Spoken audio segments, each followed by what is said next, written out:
Une semaine avant Noël, mon père exigeait que je serve 30 invités. J'ai dit oui, puis j'ai fait mes valises. La note que j'ai laissée l'a fait pâlir, mais la vraie surprise restait à venir. La première vague de froid de décembre donne toujours à Lyon un air de petite ville. Le ciel est bas et lourd. Le vent sent les gaz d'échappement et le bitume mouillé. Et soudain, chaque vitrine se pare de paillettes, comme si la ville essayait de vous convaincre que tout est chaleureux et sûr. Cet après-midi-là, je suis sorti de l'hôpital où je travaille dans les services administratifs, mon badge se balançant encore contre mon manteau, et je sentais déjà la pression des fêtes monter dans ma poitrine. Pas le genre amusant. Le genre qui vous crispe les épaules avant même que quoi que ce soit n'arrive. Ma voiture était garée au fin fond du parking, là où les lampadaires vacillent comme s'ils étaient fatigués eux aussi. Je me souviens du bruit de mes chaussures sur l'asphalte gelé. De la façon dont mon souffle formait un nuage avant de disparaître et de la maladresse de mes doigts gourds qui cherchaient mes clés. Je m'étais promis de faire simple cette année.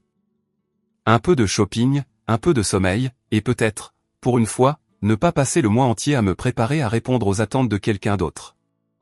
Mon téléphone a sonné alors que j'étais à mi-chemin de ma voiture. L'écran s'est allumé, papa.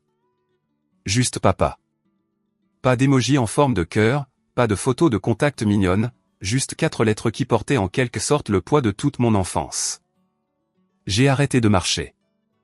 Je n'y ai même pas réfléchi. Mon corps s'est simplement figé, comme il le faisait toujours quand il appelait. Comme si j'étais encore une petite fille attendant de savoir si j'allais être félicitée ou réprimandée. J'ai fixé le nom sur l'écran une seconde de trop. Puis j'ai répondu, parce que c'est ce que j'ai toujours fait. Sa voix est arrivée, nette et claire, comme s'il était déjà au milieu d'une conversation. Il n'a pas demandé comment s'était passée ma journée. Il n'a pas demandé si je conduisais, si j'avais une minute, si j'étais fatigué. Il est allé droit au but. Léna, Noël se passe chez moi cette année. 30 membres de la famille viennent. J'ai besoin que tu cuisines, que tu nettoies et que tu serves toute la journée. Tout doit être parfait. Il y eut une pause, juste assez longue pour qu'il reprenne son souffle, comme s'il venait de me tendre une liste de courses et s'attendait à ce que je la lui relise. À ce moment-là, j'ai senti quelque chose en moi produire un petit déclic, silencieux. Pas une rupture spectaculaire, pas une scène de film où une femme s'enfuit dans la neige. C'était plutôt comme un fil tendu depuis des années qui finissait par céder. J'ai pensé aux années que j'avais passées à essayer de faire en sorte que les fêtes se déroulent sans accroc pour lui, à essayer de le mettre en valeur, à essayer de mettre tout le monde à l'aise pendant que j'avalais ma propre fatigue comme si c'était normal. Si vous écoutez en ce moment, je dois vous demander quelque chose. Que faites-vous en écoutant cette histoire? Moi, j'étais debout sur un parking glacial après le travail, les clés à la main, fixant ma voiture comme si elle pouvait me sauver. Pendant que mon père m'assignait tranquillement une autre fête à laquelle je n'avais jamais consenti. Il a continué à parler comme si mon silence était un accord. Il voulait que ce soit haut de gamme. C'étaient ses mots. Haut de gamme, pas simple, pas chaleureux, pas une auberge espagnole où chacun apporte quelque chose en riant. Haut de gamme, comme une photo dans un magazine, comme s'il pensait que le bon centre de table pouvait masquer les fissures de notre famille. Assure-toi qu'il y ait de la bonne nourriture, a-t-il dit, pas des trucs bon marché. Les gens viennent de loin. Ils s'attendent à quelque chose de bien. Je pouvais entendre le faible son d'une télévision en arrière-plan chez lui, comme s'il se prélassait tout en planifiant mon labeur. Je pouvais l'imaginer dans son fauteuil inclinable, les épaules détendues, la télécommande à la main, s'imaginant déjà recevoir une pluie de compliments. Il n'a pas dit merci.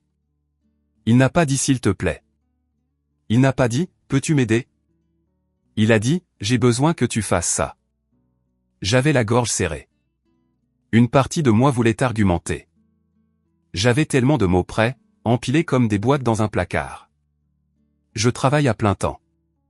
Je suis fatigué. Je ne peux pas prendre des jours de congé juste pour préparer ta fête. Pourquoi invites-tu 30 personnes sans me demander? Pourquoi supposes-tu toujours que je le ferai? Mais je savais comment cette conversation se terminerait. Papa deviendrait silencieux de cette façon qu'il a, celle qui signale que vous êtes sur le point d'être qualifié de difficile. Il dirait que je faisais toute une histoire pour rien. Il dirait que la famille, ça s'entraide. Il dirait que maman serait déçue de moi. Maman. Même après sa mort, il l'utilisait encore comme un levier. J'ai ravalé mes mots. J'ai senti ma mâchoire se crisper, mes doigts se refermer si fort sur mes clés qu'ils s'enfonçaient dans ma paume. Puis j'ai dit, d'une voix qui semblait appartenir à quelqu'un de plus courageux que moi, bien sûr, papa. Il a émis un son satisfait, comme si l'affaire était réglée. Bien. On se voit ce week-end. On passera en revue le menu. Il a raccroché le premier. Je n'ai pas bougé pendant quelques secondes. Le vent s'engouffrait dans mon manteau.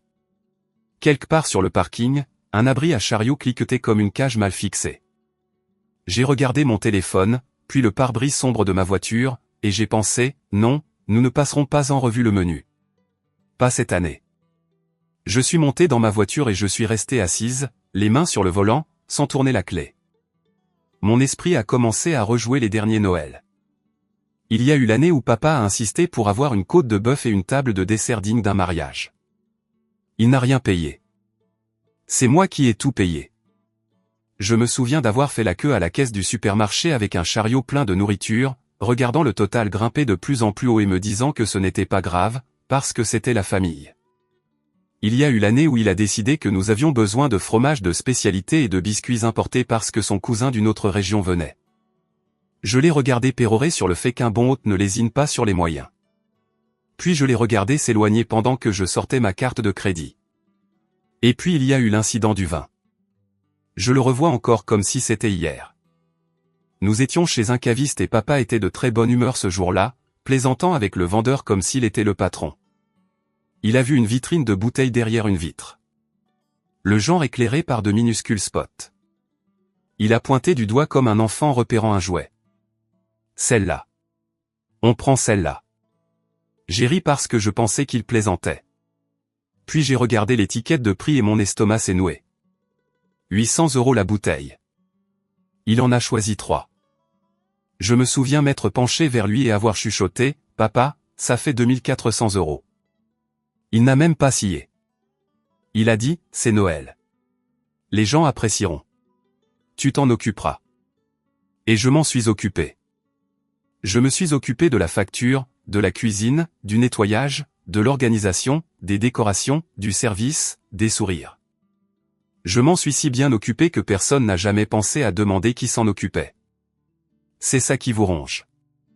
Si vous avez déjà été la personne qui intervient toujours. Quand vous le faites discrètement, les gens finissent par croire que ça arrive par magie. Comme si la nourriture apparaissait parce que c'est une fête. Comme si la maison restait propre parce qu'elle est censée l'être. Comme si la personne qui fait le travail ne se fatigue jamais, n'éprouve jamais de ressentiment, n'a pas sa propre vie. Le temps que je rentre chez moi, le ciel s'assombrissait déjà. La circulation lyonnaise serpentait lentement devant les couronnes lumineuses et les bonshommes de neige gonflables.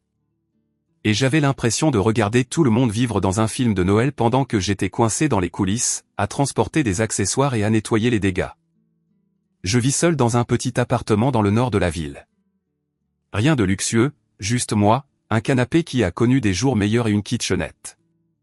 En entrant, j'ai enlevé mes chaussures d'un coup de pied et je suis resté là un instant, à écouter le silence. Le silence, c'est ce dont j'avais envie, pas d'un autre rassemblement, pas d'une autre performance. J'ai posé mes clés sur le comptoir et j'ai fixé le coin de mon placard où se trouvait ma vieille valise. Elle n'était pas glamour. Elle avait des éraflures et une tirette de fermeture éclair cassée que j'avais réparée avec un anneau de porte-clés. Mais la voir a ralenti les battements de mon cœur, comme si mon corps reconnaissait la forme de l'évasion avant que mon esprit ne comprenne tout à fait. Je n'ai pas hésité. J'ai juste ouvert mon placard, sorti la valise et l'ai posée sur mon lit. Le mouvement semblait automatique, comme si mes mains attendaient la permission depuis des années.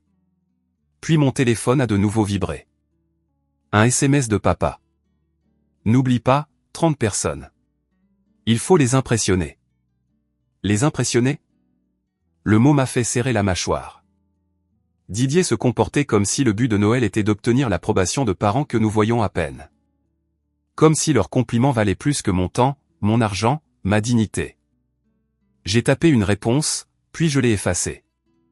J'ai tapé à nouveau, puis j'ai effacé ça aussi. Je pouvais déjà entendre sa réponse dégoulinante de déception. Je pouvais entendre la façon dont il raconterait l'histoire au reste de la famille. Léna est difficile. Léna est stressée. Léna est dramatique. Je me suis assise sur le bord de mon lit et j'ai pris une profonde inspiration. J'ai pensé à maman pendant une seconde, ce qui m'arrive encore quand je suis à la croisée des chemins.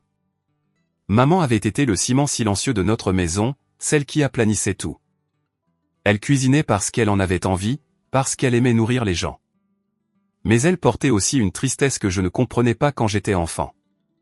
Maintenant, je me demande quelle part de son amour s'est transformée en obligation, et combien de fois elle a ravalé ses propres besoins comme j'avais ravalé les miens. Je me suis dit que je n'allais pas disparaître au sein de ma famille. Plus maintenant. Mon téléphone a de nouveau vibré. Un autre message, cette fois de ma tante Nora. Ton père dit que c'est toi qui cuisines. Merci.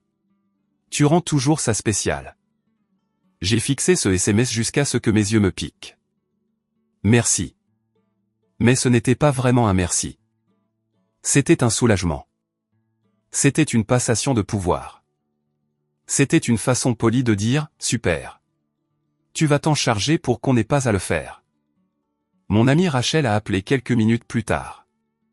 Elle me connaît depuis l'université et elle peut me lire comme un bulletin météo. Je n'ai même pas dit bonjour normalement.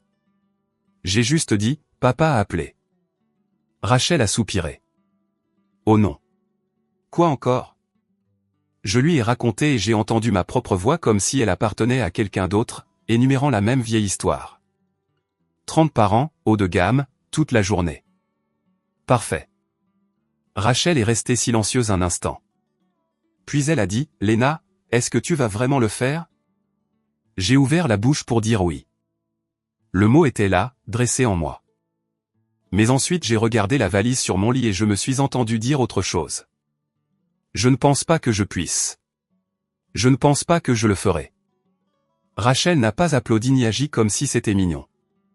Elle a juste dit, « Bien, parce que tu es épuisé et que tu es fauché à force de payer pour son idée de la perfection. » Et il te parle encore comme si tu étais son employé.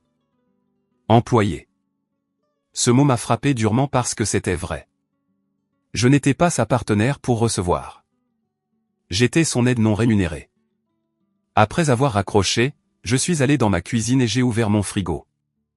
Il n'était pas vide, mais il n'était pas non plus approvisionné pour 30 personnes. J'ai vu les courses que j'avais faites pour moi. Les choses simples qui font que ma semaine se déroule bien. Du yaourt, de la salade, une boîte d'œufs, des restes de soupe. Une vie normale. Je me suis appuyé contre le comptoir et j'ai essayé d'imaginer la semaine suivante si je restais sur cette voie. Je serais au magasin tous les soirs après le travail, jetant de l'argent pour les ingrédients que papa exigeait. Je passerais mon week-end à nettoyer sa maison, à frotter les plinthes, à polir les vitres, m'assurant que personne ne puisse l'accuser de vivre comme un être humain normal. Je cuisinerais pendant des heures pendant que les parents s'assoiraient dans le salon et parleraient par-dessus le bruit de mon travail. Je servirais les assiettes, remplirais les verres, essuierais les comptoirs et sourirais jusqu'à ce que mes joues me fassent mal. Et puis je rentrerais chez moi après que tout soit fini, épuisé, peut-être un peu malade, avec mon compte en banque plus léger et mon cœur plus lourd. Je suis retourné dans ma chambre et j'ai passé la main sur la valise. Mon esprit essayait de me faire peur pour que je me soumette. Il sera en colère. Ta famille parlera. Ils diront que tu as gâché Noël. Mais une autre pensée a surgi, calme et ferme. Si Noël s'effondre parce qu'une personne refuse d'être une bonne, alors ce n'était jamais une fête de famille. C'était une mise en scène. Je me suis assise et j'ai commencé à faire une liste dans ma tête. Pas une liste de courses, mais une liste de limites. Qu'est-ce qui était à moi? Qu'est-ce qui n'était pas à moi? Ce que j'avais payé. Ce que j'avais fourni. Ce que j'avais donné, comme si cela n'avait pas d'importance. Je n'ai pas tout décidé à ce moment-là. Je ne savais pas exactement comment ça se passerait. Qui prendrait le parti de papa? Qui ferait semblant de ne pas remarquer? Qui se souviendrait soudain que j'étais une personne? Mais je savais une chose avec une certitude absolue. Je n'allais pas rester dans cette cuisine cette année en faisant semblant d'aller bien. En faisant semblant que mon argent et mon temps étaient infinis. J'allais arrêter la machine. J'ai sorti quelques vêtements et les ai pliés dans la valise. Pas encore un emballage complet, juste assez pour que ce soit réel. Mes mains tremblaient un peu au début, puis se sont stabilisées. Je sentais les battements de mon cœur dans ma gorge, mais en dessous, il y avait autre chose que je n'avais pas ressenti depuis longtemps. Le soulagement. Mon téléphone a de nouveau vibré, et je ne l'ai pas vérifié tout de suite. J'ai fermé la valise à moitié, me suis rassise sur mon lit et me suis laissé fixer le plafond pendant un moment de silence, laissant la réalité s'installer. Une semaine avant Noël, mon père a appelé et m'a dit que 30 membres de la famille venaient et que je devais cuisiner, nettoyer et servir toute la journée. Tout devait être parfait. J'ai dit, bien sûr. Puis j'ai raccroché et j'ai commencé à faire mes valises. Je n'allais pas me disputer avec lui. J'allais partir. Et pour la première fois depuis des années, la pensée de ce qui allait se passer ensuite ne me faisait pas aussi peur qu'elle aurait dû. D'une manière que je pouvais à peine expliquer, cela me donnait l'impression que ma vie allait enfin m'appartenir à nouveau. Ce sentiment n'est pas sorti de nulle part. Il s'était construit silencieusement pendant des années, s'accumulant à chaque fête, chaque réunion de famille. Chaque fois que je me retrouvais dans une cuisine qui ne me semblait pas être la mienne, à faire un travail que personne d'autre ne remarquait même. Une fois que j'ai commencé à faire mes valises ce soir-là, les souvenirs ont commencé à refaire surface d'eux-mêmes, non invités mais impossibles à ignorer. Je ne suis pas devenu l'aide familiale du jour au lendemain. Je le suis devenu lentement, un Noël à la fois. La première année où c'est arrivé, je l'ai à peine remarqué. Papa venait de perdre maman et tout le monde était fragile, de cette manière prudente que les gens adoptent lorsque le deuil est encore frais. Je me suis porté volontaire pour aider parce que cela semblait être la bonne chose à faire. J'ai cuisiné quelques plats, nettoyé après, je me suis assuré que papa ne se sente pas seul dans sa propre maison. Les gens m'ont remercié cette année-là. Ils m'ont serré dans leurs bras. Ils m'ont dit à quel point j'étais forte. Je suis rentrée chez moi fatiguée mais satisfaite, croyant avoir fait quelque chose de bien. La deuxième année, c'était une évidence. Didier a appelé une semaine avant Noël et m'a dit à quelle heure les gens arriveraient. Il a mentionné le menu comme s'il était déjà décidé. Il a dit que ce serait plus simple si je m'en occupais comme la dernière fois. Je me souviens d'avoir fait une pause au téléphone, attendant qu'il me demande si j'étais d'accord. Il ne l'a pas fait. J'ai dit oui quand même. C'est l'année où il a commencé à utiliser le mot « mieux ». La nourriture devrait être meilleure. La table devrait avoir l'air plus belle. Nous voulons que les choses soient spéciales. Spécial, j'ai appris, signifiait plus cher, plus de travail, plus de pression. Cela ne signifiait jamais une responsabilité partagée. La troisième année, mon rôle s'était complètement figé. Je n'étais pas une fille qui aidait. J'étais celle qui faisait fonctionner Noël. Les gens arrivaient et me demandaient immédiatement où mettre leur manteau, où étaient les boissons, à quelle heure le dîner serait prêt. Personne ne demandait à papa. Il était occupé à recevoir, assis dans son fauteuil, racontant des histoires, acceptant des compliments pour l'ambiance. Je me suis dit que c'était temporaire, qu'une fois les choses installées, une fois que tout le monde se serait adapté, ça s'équilibrerait. C'est ce que les femmes comme moi se disent toujours. Nous confondons l'endurance avec la vertu. L'aspect financier s'est insinué discrètement aussi. Au début, c'était de petites choses. Didier me demandait de prendre quelques articles supplémentaires parce que j'étais déjà au magasin. Je payais et je supposais qu'il me rendrait l'argent plus tard. Il ne l'a jamais fait, mais il était gênant d'en parler devant la famille, alors j'ai laissé tomber. Puis les listes se sont allongées. Il voulait des cocktails de crevettes une année parce que quelqu'un d'une autre région aimait les fruits de mer. Il voulait un buffet de desserts sophistiqué une autre année parce qu'il avait vu quelque chose en ligne. Il me faisait des suggestions comme des faveurs, pas des ordres. Mais elles venaient toujours avec une attente. Si j'hésitais, il me rappelait que Noël n'arrive qu'une fois par an. Je n'étais pas riche. C'est quelque chose que j'aimerais que les gens comprennent. Je travaillais à plein temps. Je payais mes propres factures et j'essayais d'économiser quand je le pouvais. Je n'avais pas de fortune cachée qui rendait ces dépenses faciles. J'avais juste une forte aversion pour les conflits publics. Je détestais l'idée que des parents chuchotent que j'étais radine ou difficile. Je détestais l'idée de mettre papa dans l'embarras devant les gens qu'il voulait impressionner. Alors je payais tranquillement, constamment, sans me plaindre. L'année du vin, c'est là que les choses ont franchi une ligne que je ne pouvais plus ignorer. Nous étions chez le caviste ensemble parce que papa insistait pour choisir les bouteilles lui-même. Il aimait la performance, discuter avec le personnel et agir comme s'il organisait une expérience. Je l'ai suivi dans les allées, me préparant déjà. Quand il s'est arrêté devant la vitrine fermée à clé et a pointé du doigt, j'ai senti mon estomac se nouer. Ces bouteilles étaient exposées comme des bijoux. Verre épais, étiquette élégante, le genre de vin que personne ne déguste vraiment correctement lors d'un dîner de famille bruyant. Le vendeur a déverrouillé la vitrine et papa en a demandé 3. Pas une, 3. Quand j'ai mentionné discrètement le prix, il a balayé ça d'un revers de main. Il a dit que c'était pour la famille. Il a dit que les gens apprécieraient. Il a dit que je m'en occuperais. Pas demandé, ordonné. À la caisse, le total s'est affiché, et je me souviens avoir senti mon visage chauffer. Le vendeur m'a regardé, attendant. Papa s'était déjà écarté, discutant avec quelqu'un qu'il reconnaissait. J'ai sorti ma carte et j'ai payé. La machine a bipé, et comme ça, près de 2400 € ont quitté mon compte. Personne ne m'a remercié pour ce vin. Ils ont loué papa pour son goût. Après ça, il est devenu normal qu'il décide et que je finance. Il suggérait des améliorations avec désinvolture. Meilleure viande, meilleurs accompagnements, meilleures boissons. Il n'a jamais dit qu'il paierait. Il n'a jamais dit qu'il ne paierait pas. Il a simplement supposé que je m'en occuperais. De la même manière qu'il a supposé que je m'occuperais de la cuisine et du nettoyage. Ce qui rendait les choses pires, c'est à quel point tout cela était invisible. Les gens complimentaient le repas et regardaient papa. Ils louaient l'atmosphère et le remerciaient d'avoir reçu. Si quelqu'un me reconnaissait, c'était généralement avec un commentaire sur mon organisation ou sur le fait que j'aimais toujours être occupé. Comme si c'était mon passe-temps, pas mon obligation.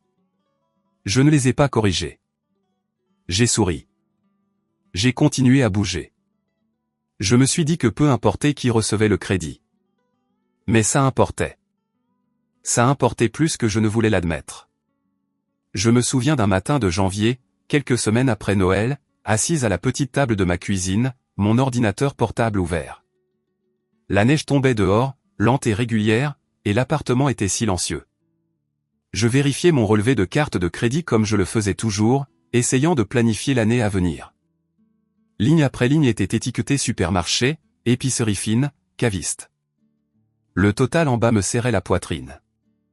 Des milliers d'euros dépensés pour des dîners de famille. Pas de remboursement, pas de discussion, pas de reconnaissance. J'ai fixé l'écran et j'ai senti quelque chose de proche de la panique monter. Pas parce que je ne pouvais pas payer mes factures, mais parce que j'ai réalisé avec quelle facilité c'était devenu normal. Le peu d'espace qu'il me restait pour dire non sans provoquer une scène. C'est à ce moment-là que j'ai compris la vraie raison pour laquelle je continuais à payer. Ce n'était pas de la générosité. C'était de l'évitement. J'achetais la paix, ou du moins son illusion.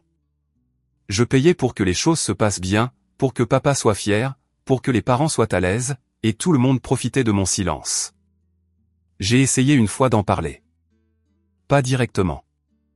J'ai mentionné avec désinvolture que les fêtes étaient devenues chères. Papa a balayé ça d'un revers de main.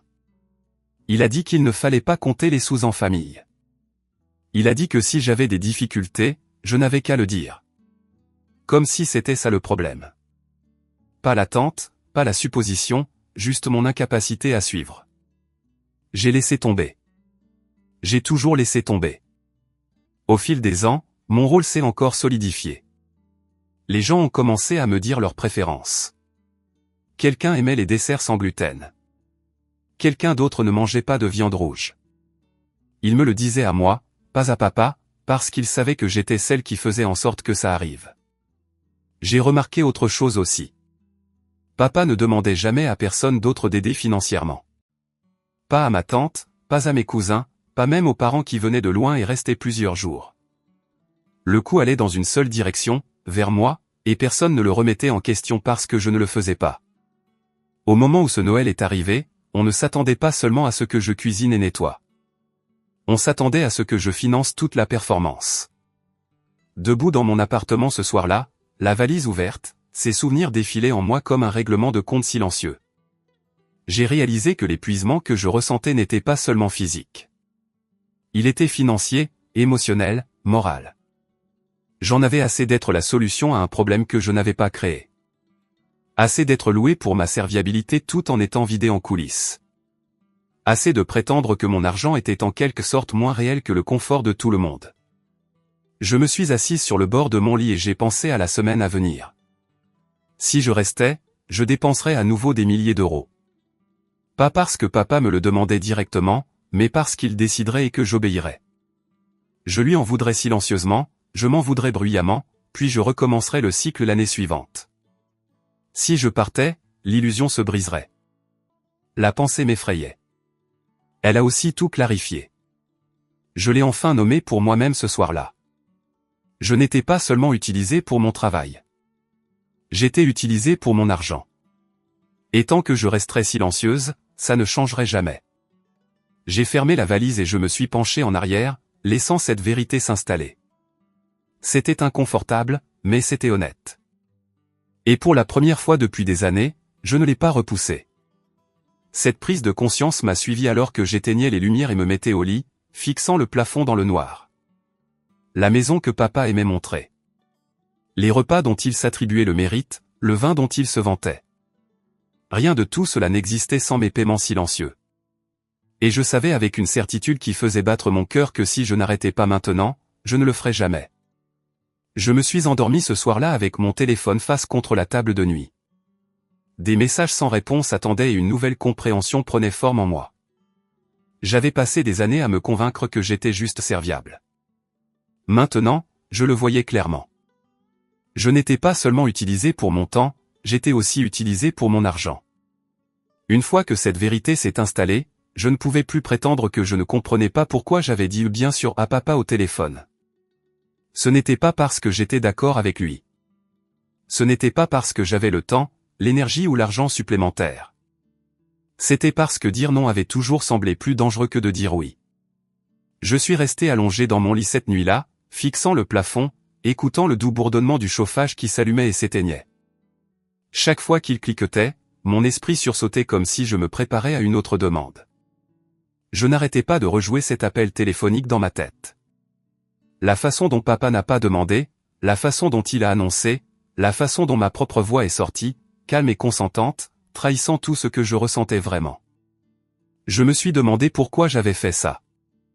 Pourquoi, après tout ce que je savais, après chaque relevé de carte de crédit et chaque ressentiment silencieux, je revenais toujours à la soumission.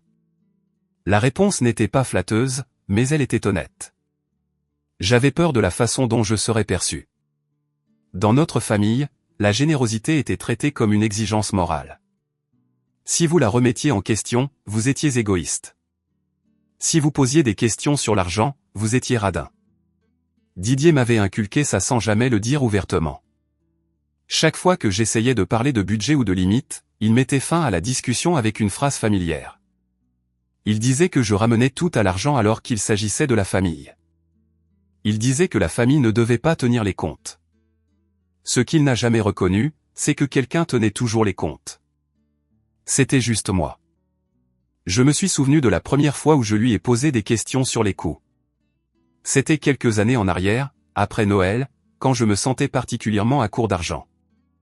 J'avais fait des heures supplémentaires avant les fêtes, puis j'avais passé mes jours de congé à cuisiner et à nettoyer chez lui. J'étais fatigué et l'épuisement me rendait plus courageuse que d'habitude. Je lui ai dit que les fêtes étaient devenues chères. Je l'ai dit avec précaution, comme si je testais une glace fine. Il a ri, pas méchamment, mais avec dédain. Il m'a dit de ne pas être radine. Il a dit que c'était la famille. La conversation s'est terminée là, non pas parce que le problème était résolu, mais parce que j'ai reculé.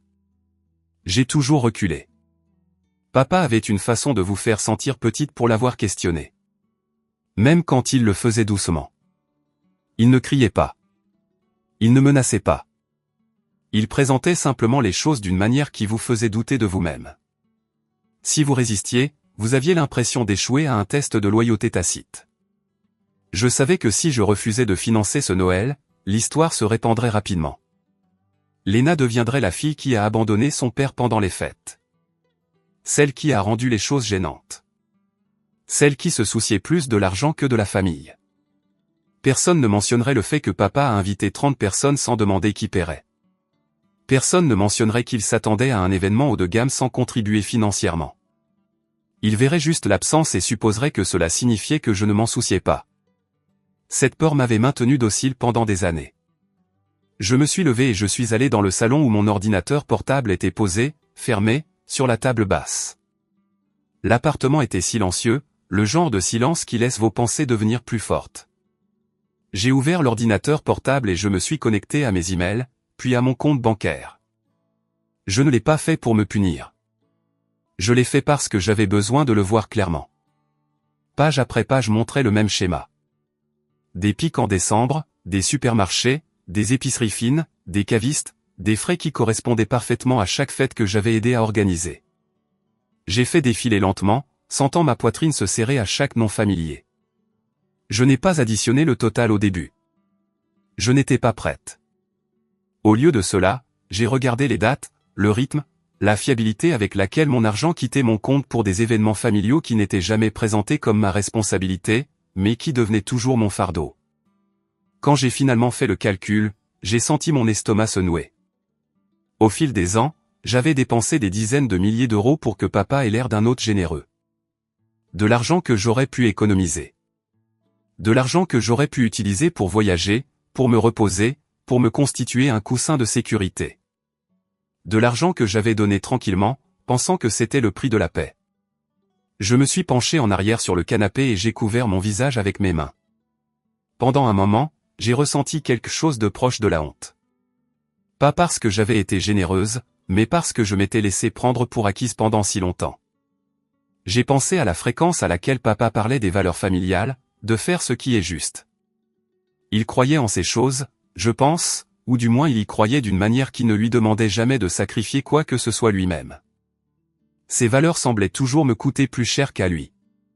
Cette nuit-là, j'ai aussi pensé à maman. Elle gérait l'argent différemment. Elle tenait des listes. Elle faisait attention. Elle savait exactement ce que les choses coûtaient, même quand elle choisissait de dépenser. Je me suis souvenu qu'elle m'avait dit une fois tranquillement que l'amour ne signifiait pas ignorer la réalité. À l'époque, je n'avais pas compris ce qu'elle voulait dire. Je comprends maintenant. La vérité, c'est que j'ai dit bien sûr parce qu'on m'avait appris à croire que mon inconfort importait moins que le confort de tout le monde, que mon stress financier était un échec personnel, pas le résultat d'attentes déraisonnables. Que maintenir la paix valait n'importe quel prix tant que personne n'élevait la voix. Mais allongé là, fixant la lueur de l'écran de mon ordinateur portable, j'ai réalisé que quelque chose avait changé. Je ne pouvais plus prétendre que je ne connaissais pas le coup. Je ne pouvais plus me dire que c'était juste cette fois, juste une fête de plus, juste jusqu'à ce que les choses changent. Les choses ne changeraient pas si je ne changeais pas. Mon téléphone a vibré sur la table basse, me sortant de mes pensées. Un message de papa. Il me demandait si je pouvais passer le week-end pour commencer à planifier. J'ai fixé la notification sans l'ouvrir. Pour la première fois, je n'ai pas ressenti une vague de culpabilité. J'ai ressenti de la clarté. Si j'y allais, je paierais. Si je restais, je dépenserais. Pas seulement de l'argent, mais de l'énergie et de la dignité. Je financerais une fois de plus une expérience qui me faisait sentir invisible. J'ai fermé l'ordinateur portable et je me suis levé, arpentant la longueur de mon salon. Chaque pas semblait délibéré, comme si je traversais une décision au lieu de la contourner. J'ai pensé à mon compte d'épargne, modeste, mais durement gagné. J'ai pensé à la façon dont mes épaules me faisaient toujours mal à la fin de décembre. J'ai pensé à la façon dont je me sentais chaque mois de janvier, me promettant que je ferais les choses différemment l'année suivante. L'année suivante est arrivée. La décision de partir n'était pas impulsive. Ce n'était pas de la vengeance. C'était de l'autopréservation. Je choisissais de me protéger financièrement d'une manière que je n'avais jamais faite auparavant. Je suis retourné dans ma chambre et j'ai ouvert complètement la valise cette fois. J'ai plié les vêtements avec soin, pas à la hâte, mais avec intention. Chaque article semblait être une petite reprise de contrôle. Je ne fuyais pas ma famille.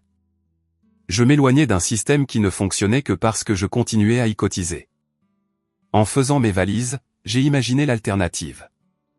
Moi, debout au comptoir de papa, carte à la main, pendant qu'ils discutaient d'amélioration. Moi, hochant la tête, me disant que ce n'était pas grave. L'image m'a serré la poitrine. J'ai fermé la valise et je me suis assise sur le lit, posant mes mains dessus. La peur était toujours là.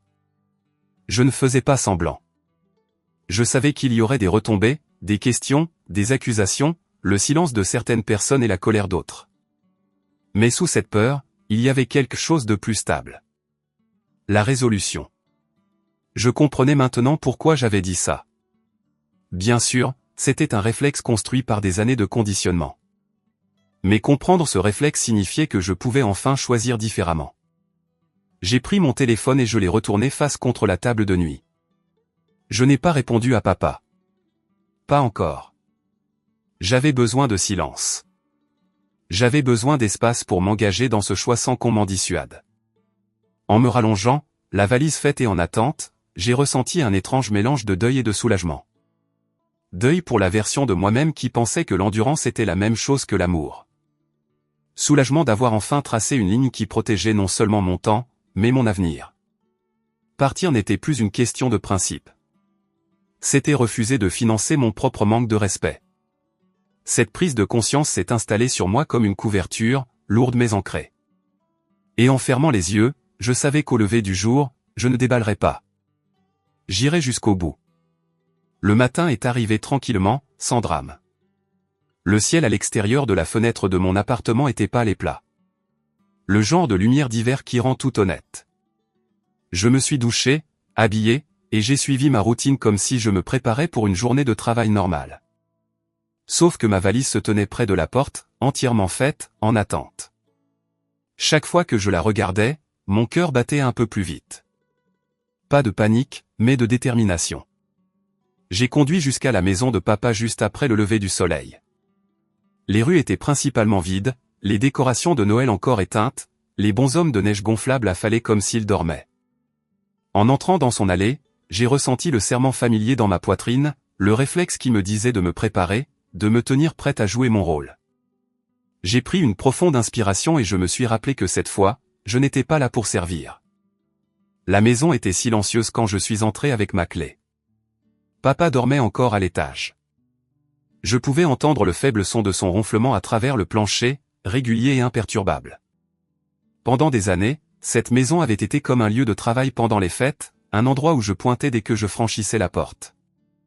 Debout là ce matin-là, mon manteau encore sur le dos, je la voyais différemment. C'était une scène montée pour un spectacle dont je me retirais enfin. J'ai commencé par la cuisine. La porte du garde-manger a grincé quand je l'ai ouverte, révélant des étagères remplies de nourriture que je reconnaissais parce que j'avais acheté chaque article. Des boîtes de bouillon, des paquets de pâtes, des ingrédients spéciaux que papa insistait pour avoir pour son menu de fête. J'ai pris un moment pour tout regarder, non pas avec colère, mais avec clarté. C'était mon travail, mon argent, mon effort, bien rangé sur des étagères comme s'il appartenait à la maison, pas à moi. J'ai attrapé quelques sacs réutilisables sous l'évier et j'ai commencé à tout vider. J'ai travaillé méthodiquement, plaçant les articles dans les sacs, une étagère à la fois. Le bruit des boîtes de conserve s'entrechoquant était fort dans la maison silencieuse. Chaque bruit semblait être une ponctuation, marquant la fin d'une attente. Je ne me suis pas précipité. Je me suis laissé sentir le poids de chaque sac à mesure qu'il se remplissait. La farine que je n'utilisais jamais pour moi. L'huile d'olive importée que papa préférait. Les fournitures de pâtisserie que j'achetais chaque année parce que quelqu'un voulait toujours un dessert. Tout étalé dans les sacs.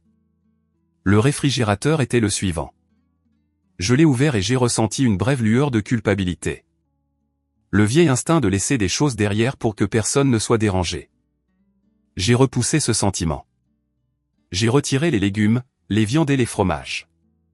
Des articles destinés à un festin que je n'organisais plus. Je n'ai laissé derrière que les produits de base que papa achèterait normalement pour lui-même. Du lait, des œufs, quelques restes. Assez pour un homme seul qui savait se nourrir. Quand les étagères du frigo ont été nues, je les ai essuyées. Une habitude si ancrée qu'elle m'a presque fait rire. Même maintenant, je nettoyais après moi. Certaines habitudes ont la vie dure. J'ai porté les sacs jusqu'à ma voiture et les ai empilés soigneusement dans le coffre. L'air froid me mordait les joues, et je l'ai accueilli. Il me faisait sentir éveillé. De retour à l'intérieur, je suis allé dans le salon. Les décorations de Noël étaient déjà partiellement sorties, des boîtes empilées près du coin, attendant que je les installe. J'en avais acheté la plupart au fil des ans, une pièce à la fois, les chemins de table, les bougies, les ornements que papa aimait montrer. Je les ai rassemblés et les ai portés dans la chambre d'amis, celle que papa utilisait rarement. J'ai tout mis à l'intérieur, puis j'ai fermé la porte et les verrouillé. Le clic de la serrure était plus fort que prévu. Définitif. Ensuite, le service de nettoyage. Je suis entré dans le bureau où la lumière du soleil commençait à peine à filtrer à travers les rideaux et j'ai sorti mon téléphone. Le numéro de l'entreprise de nettoyage était enregistré dans mes contacts. Je les avais engagés il y a des années, à l'époque où papa se plaignait que la maison était trop grande pour lui. Je les payais 2 fois par mois. Didier s'attribuait le mérite de la propreté des lieux.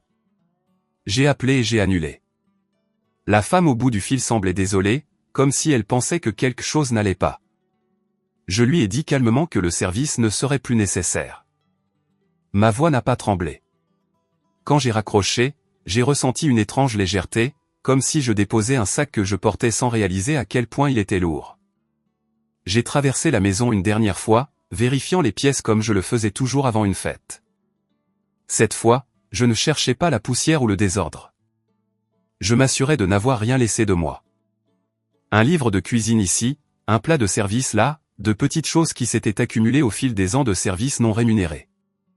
Dans la cuisine, j'ai pris un morceau de papier dans le tiroir et je me suis assise à table. Mes mains ont plané au-dessus de la page un moment. Je ne voulais pas écrire quelque chose de dramatique. Je ne voulais pas m'expliquer ou défendre ma cause. J'avais passé assez d'années à m'expliquer. J'ai écrit une courte note, claire et simple. J'ai dit que j'avais décidé de partir plus tôt pour mon voyage. J'ai dit que je ne cuisinerais pas, ne nettoierais pas, ne servirais pas. J'ai dit que la maison était entre ses mains. Je lui ai souhaité un Noël parfait. Je n'ai pas mentionné l'argent. Je n'ai pas énuméré de griefs. Je n'ai pas justifié mon choix. Le vide du garde-manger et le silence de la maison diraient tout ce qui devait être dit. J'ai plié la note une fois et l'ai placée sur le comptoir de la cuisine, là où papa la verrait en descendant. À côté, j'ai laissé mon double de clés. Je suis resté là un long moment, écoutant la maison respirer, le bourdonnement du réfrigérateur. Le faible tic-tac de l'horloge sur le mur. À l'étage, papa a bougé dans son sommeil, ignorant que le sol sous ses plans de fête s'était déjà dérobé. J'ai pris mon manteau et mon sac, puis je suis sorti par la porte d'entrée, la fermant derrière moi. Le bruit de sa fermeture a semblé définitif, comme la fin d'une phrase. En chargeant le dernier sac dans ma voiture, j'ai jeté un dernier regard à la maison. Ça avait été la maison de mon enfance, puis mon obligation, puis mon fardeau silencieux. Ce matin-là, elle semblait différente. Neutre, juste un bâtiment, pas un endroit qui possédait mon temps ou mon portefeuille. Je suis monté sur le siège du conducteur et j'ai démarré le moteur. Le chauffage a soufflé de l'air chaud, embuant le pare-brise pendant une seconde avant de s'éclaircir. J'ai reculé lentement de l'allée, m'attendant à moitié à ce que la porte d'entrée s'ouvre pour que papa m'appelle. Rien ne s'est passé. La route devant moi était vide, s'étirant devant moi. Et pour la première fois depuis des années, je n'avais pas l'impression de laisser quelque chose d'inachevé derrière moi. Je partais sans facture, sans reçu, sans liste de choses que je devais encore. Alors que la maison disparaissait dans mon rétroviseur, une satisfaction tranquille s'est installée en moi. Pas de la joie exactement, mais du soulagement, le genre qui vient quand on arrête enfin de payer pour un rôle pour lequel on n'a jamais postulé. J'ai continué à conduire, laissant la distance grandir, sachant que ce que j'avais fait ne pouvait être défait, et étrangement reconnaissante pour cela. Le premier message de papa est arrivé moins d'1 heure plus tard. J'étais sur l'autoroute en direction du nord, la radio à faible volume, mes mains fermes sur le volant. Mon téléphone a vibré sur le siège passager, et j'ai su que c'était lui avant de regarder. Je n'ai pas répondu. Je ne l'ai même pas pris. J'ai gardé les yeux sur la route et je me suis concentré sur le sentiment dans ma poitrine. Cet étrange mélange de peur et de calme qui survient juste après avoir enfin fait quelque chose que l'on a repoussé pendant des années. Quand je me suis arrêté pour faire le plein, j'ai vérifié mon téléphone. Plusieurs appels manqués. Une série de messages empilés les uns sur les autres. Les premiers étaient secs, courts, accusateurs. Ils demandaient où j'étais. Ils disaient que c'était ridicule. Ils disaient que je faisais ma dramatique. Ils me rappelaient que ma famille comptait sur moi. Je les ai lus lentement, remarquant à quel point le ton était familier. C'était la voix que j'avais entendue chaque fois que je sortais du rang. Pas cruelle exactement, mais déçue d'une manière qui atterrissait toujours comme un jugement. Je n'ai pas répondu. Au fil des heures, les messages ont changé. Le ton s'est adouci. La colère a laissé place à autre chose. De la confusion, peut-être, ou la prise de conscience naissante que la machine n'allait pas fonctionner sans moi. Plus tard dans l'après-midi, un autre message est arrivé. Celui-ci était plus long. Il demandait ce qu'il était censé faire. Il disait que les gens arrivaient. Il disait que les choses étaient déjà en marche. Ce qu'il n'a pas demandé, c'est combien j'avais dépensé. Il n'a pas demandé ce que cela m'avait coûté au fil des ans. Il n'a pas demandé si j'étais fatigué. La question ne portait pas sur l'argent. Elle portait sur la logistique, sur le désagrément. J'ai fixé l'écran en faisant la queue à la station-service, l'odeur de carburant épaisse dans l'air. Les gens bougeaient autour de moi, riant, parlant, vivant leur vie. J'avais l'impression de regarder le monde à travers une vitre. Qu'est-ce que je suis censé faire? J'ai failli rire, non pas parce que c'était drôle, mais parce que c'était révélateur. Pendant des années, je m'étais posé la même question en récurant des casseroles ou en passant ma carte au magasin. Qu'est-ce que je suis censé faire? Comment faire pour que ça marche sans contrarier personne? Comment porter ça sans me plaindre? Maintenant, la question lui appartenait. Je n'ai pas répondu. Cette nuit-là, j'ai pris une chambre dans un hôtel modeste à quelques heures de là. Rien de luxueux, propre, calme, le genre d'endroit où personne ne s'attend à ce que vous jouiez un rôle. Je me suis assise sur le bord du lit et j'ai enlevé mes chaussures, sentant la douleur dans mes pieds me rattraper. C'était la première fois de la journée que je m'autorisais à m'arrêter de bouger. Mon téléphone a de nouveau vibré. Cette fois, ce n'était pas papa. C'était ma tante Nora. Elle a commencé doucement. Elle le faisait toujours. Elle a demandé où j'étais. Elle a dit que papa était contrarié. Elle a dit que les gens s'inquiétaient. Je pouvais presque entendre sa voix, basse et prudente, comme si elle essayait de ne pas m'effrayer. Puis elle a dit quelque chose qui m'a noué l'estomac. Elle m'a dit que papa avait déjà acheté du vin cher. J'ai fermé les yeux et je me suis appuyé contre la tête de lit. Bien sûr qu'il l'avait fait. Bien sûr, même après mon départ, même après que le garde-manger ait été vidé et les décorations enfermées, il a continué à faire ce qu'il a toujours fait. Il prenait des décisions sans plan et supposait que quelqu'un d'autre absorberait le coup. Elle a suggéré que je revienne, juste pour arranger les choses, juste pour l'aider. Elle a dit que ce ne serait pas pareil sans moi. J'ai écouté. Je l'ai laissé parler. Je n'ai pas interrompu. À l'intérieur, quelque chose s'est mis en place. Papa n'avait encore rien appris. Il fonctionnait toujours sous la même hypothèse. Que je céderais. Que je reviendrais embarrassé, prêt à arranger les choses. Que mon départ était un caprice, pas une limite. J'ai dit calmement à ma tante que je ne revenais pas.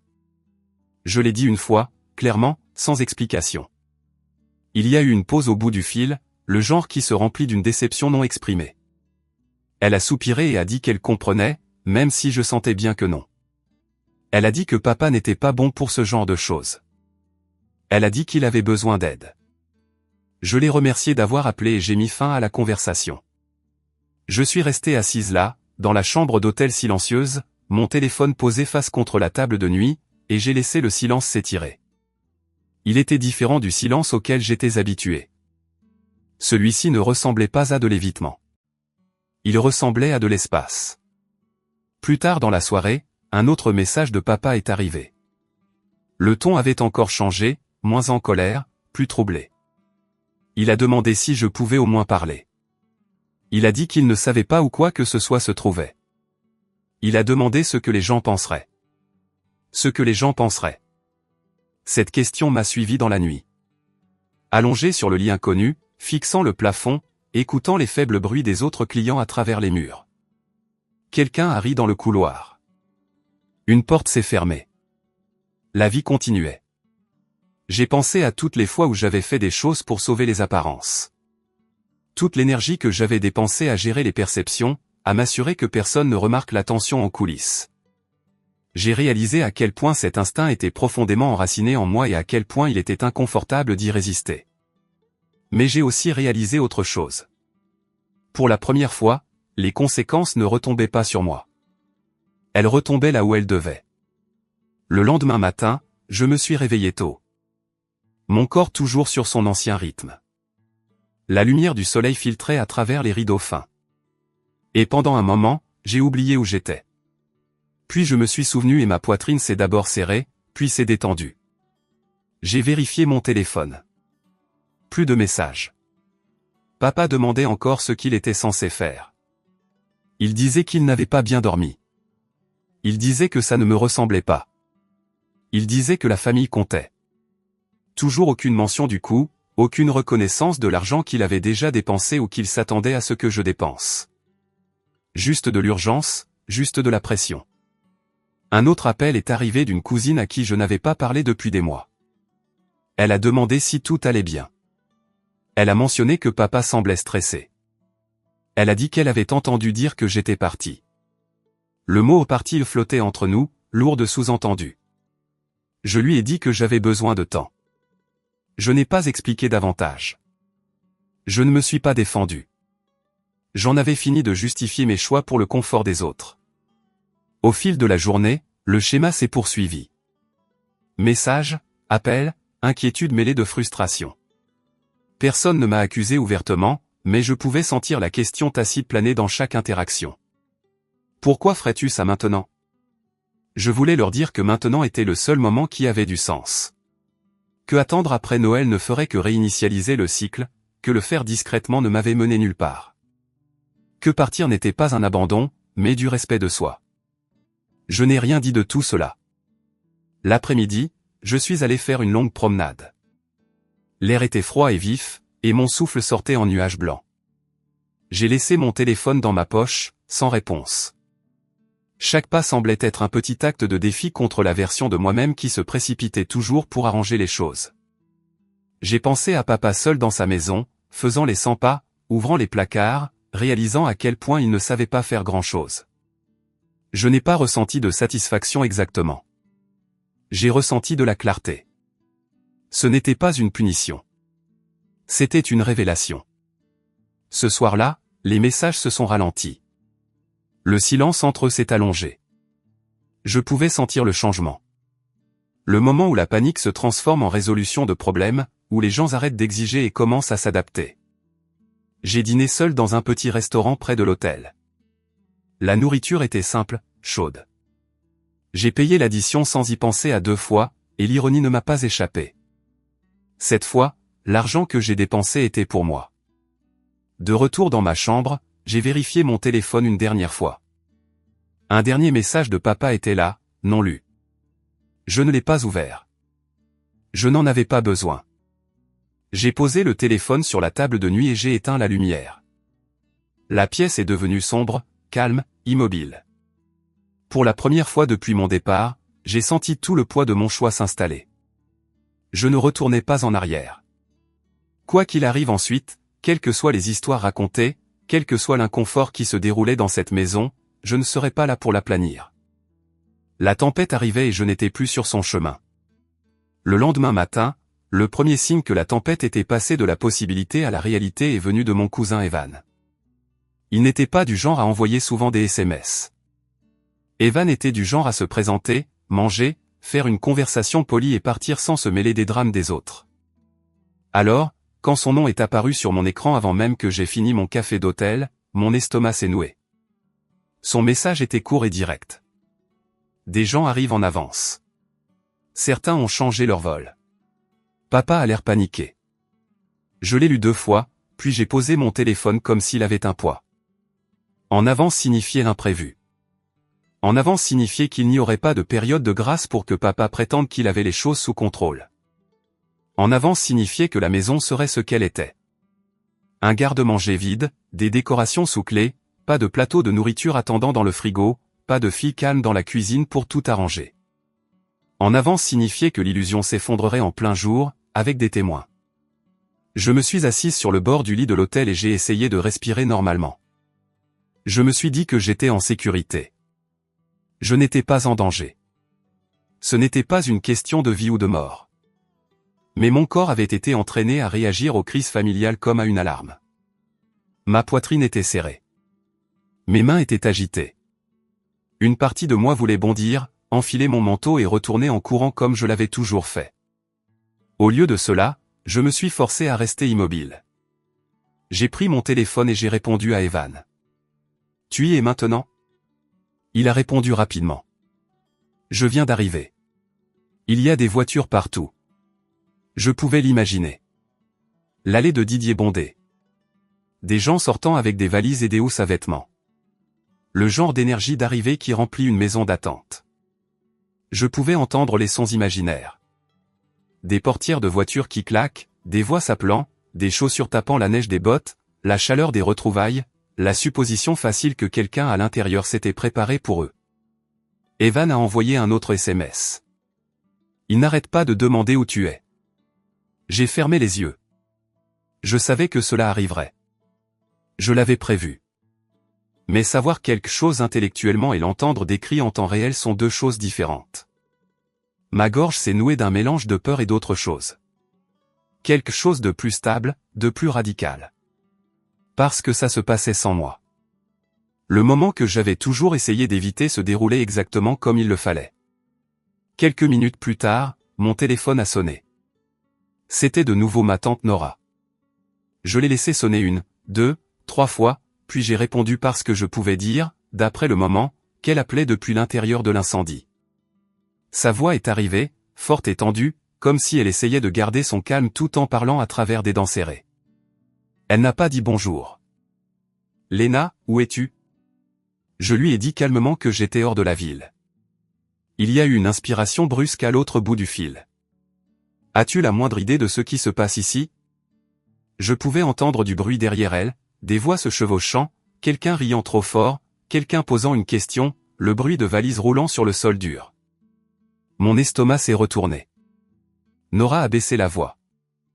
Les gens sont là. Ils sont arrivés en avance. Ils entrent et il n'y a rien.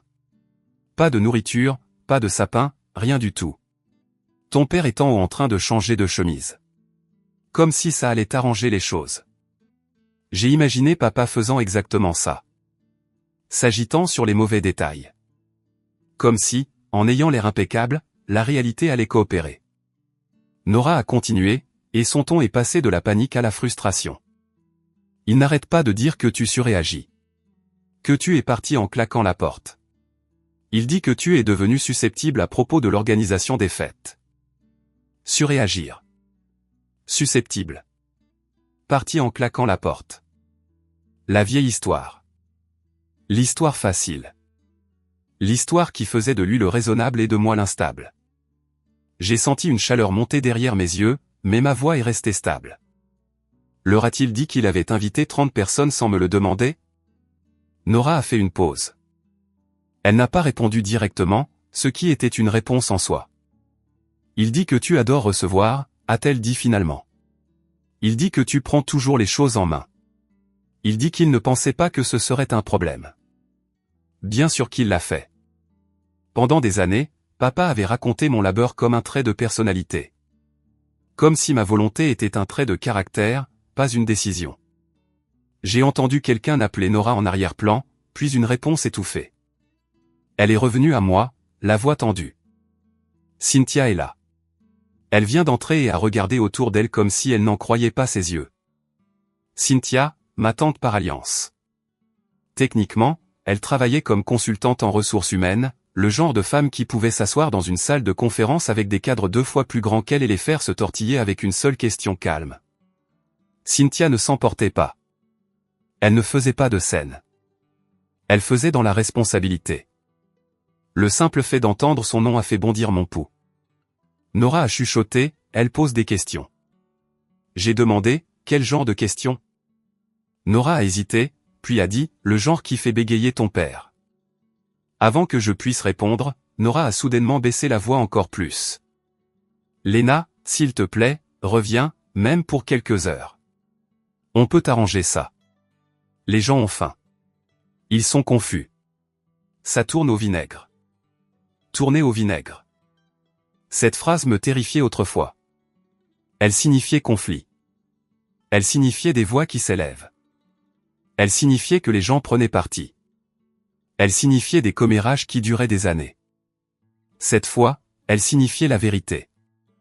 J'ai dégluti et j'ai dit, je ne reviens pas. Nora est restée silencieuse. Dans le silence, je pouvais entendre quelqu'un en arrière-plan demander où étaient les apéritifs. Quelqu'un d'autre a demandé les plans pour le dîner.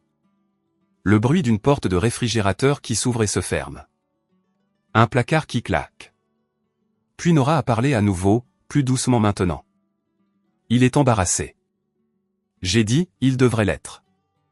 C'était la première fois que je disais quelque chose comme ça à voix haute. Je m'attendais à ce que ma voix tremble, mais non. Elle est sortie calme, comme un fait. Nora a expiré comme si elle avait retenu son souffle. Je dois y aller, a-t-elle dit. J'avais juste besoin de savoir si tu venais vraiment. Je lui ai dit non à nouveau, doucement, et j'ai mis fin à l'appel. Je suis restée assise là, à fixer le mur pendant un moment, mon café refroidissant sur la petite table de l'hôtel. Mes mains tremblaient légèrement. Pas de culpabilité, mais de l'adrénaline d'avoir enfin refusé de sauver tout le monde. Mon téléphone a vibré avec un nouveau SMS. Cette fois d'Evan. Didier essaie d'agir normalement. Il n'arrête pas d'offrir de l'eau aux gens comme si ça comptait comme recevoir. J'ai presque souri malgré moi. Puis un autre message est arrivé. Il dit que tu fais ta dramatique, que tu vas te calmer et arriver plus tard. C'était ça, l'hypothèse. Même maintenant, même au milieu du désordre, il croyait encore que ma limite était temporaire. Il croyait encore que mon nom était une humeur, pas une décision. J'ai pris une lente inspiration et je me suis souvenu des étagères du garde-manger que j'avais vidées, de la serrure qui cliquetait sur la porte de la chambre d'amis. L'annulation du service de nettoyage. Ce n'étaient pas des gestes dramatiques. Ils étaient pratiques. Ils étaient définitifs. Un peu plus tard, j'ai reçu un message de quelqu'un d'autre, ma cousine Marlène, qui ne me contactait que lorsqu'elle avait besoin de quelque chose. Son SMS était chargé d'une fausse inquiétude. Est-ce que ça va? Papa dit que tu t'es énervé pour rien. Pour rien. J'ai fixé cette phrase jusqu'à ce que ma mâchoire se crispe. Je n'ai pas répondu. Puis, de manière inattendue, Cynthia m'a appelé. J'ai hésité. Cynthia et moi n'étions pas proches, mais elle était perspicace, et je ne voulais pas être du mauvais côté de ses conclusions. Pourtant, quelque chose en moi voulait entendre sa voix. Je voulais savoir ce qu'elle a vu en entrant sur la scène que j'avais quittée. J'ai répondu. Cynthia n'a pas perdu de temps. Léna, es-tu en sécurité? Oui, ai-je dit. Bien. Alors dis-moi une chose, a-t-elle dit, calme comme toujours. As-tu dit à ton père que tu ne ferais pas ça? J'ai pris une inspiration. Je lui ai dit que je ne serais pas là. Je lui ai dit que je partais en voyage.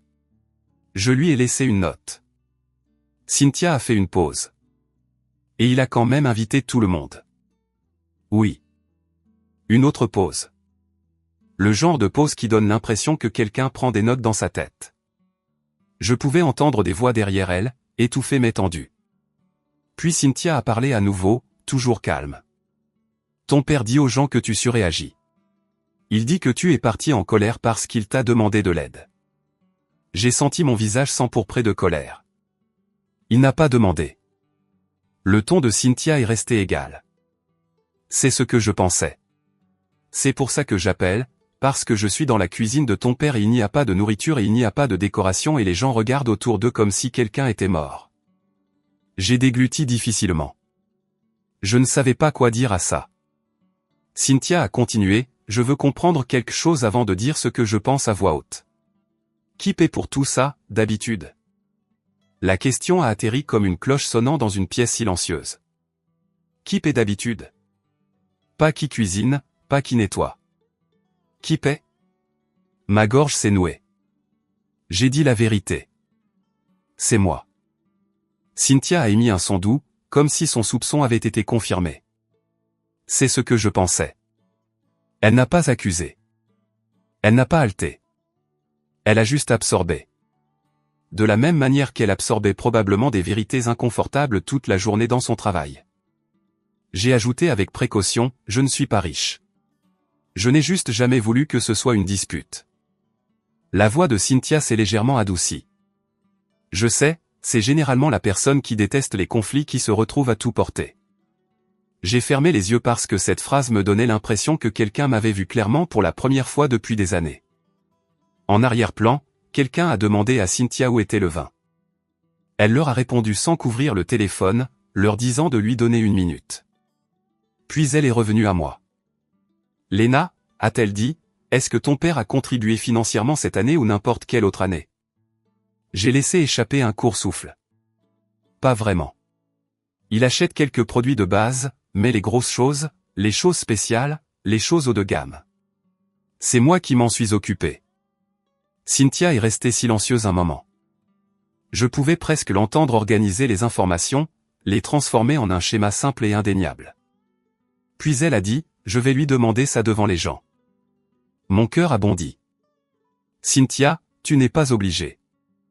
Si, je le suis, a-t-elle répondu. Parce qu'il fait de toi le problème. Et je ne vais pas le laisser réécrire la réalité juste parce que c'est inconfortable. Les mots m'ont frappé durement, non pas parce qu'ils étaient dramatiques, mais parce qu'ils étaient vrais.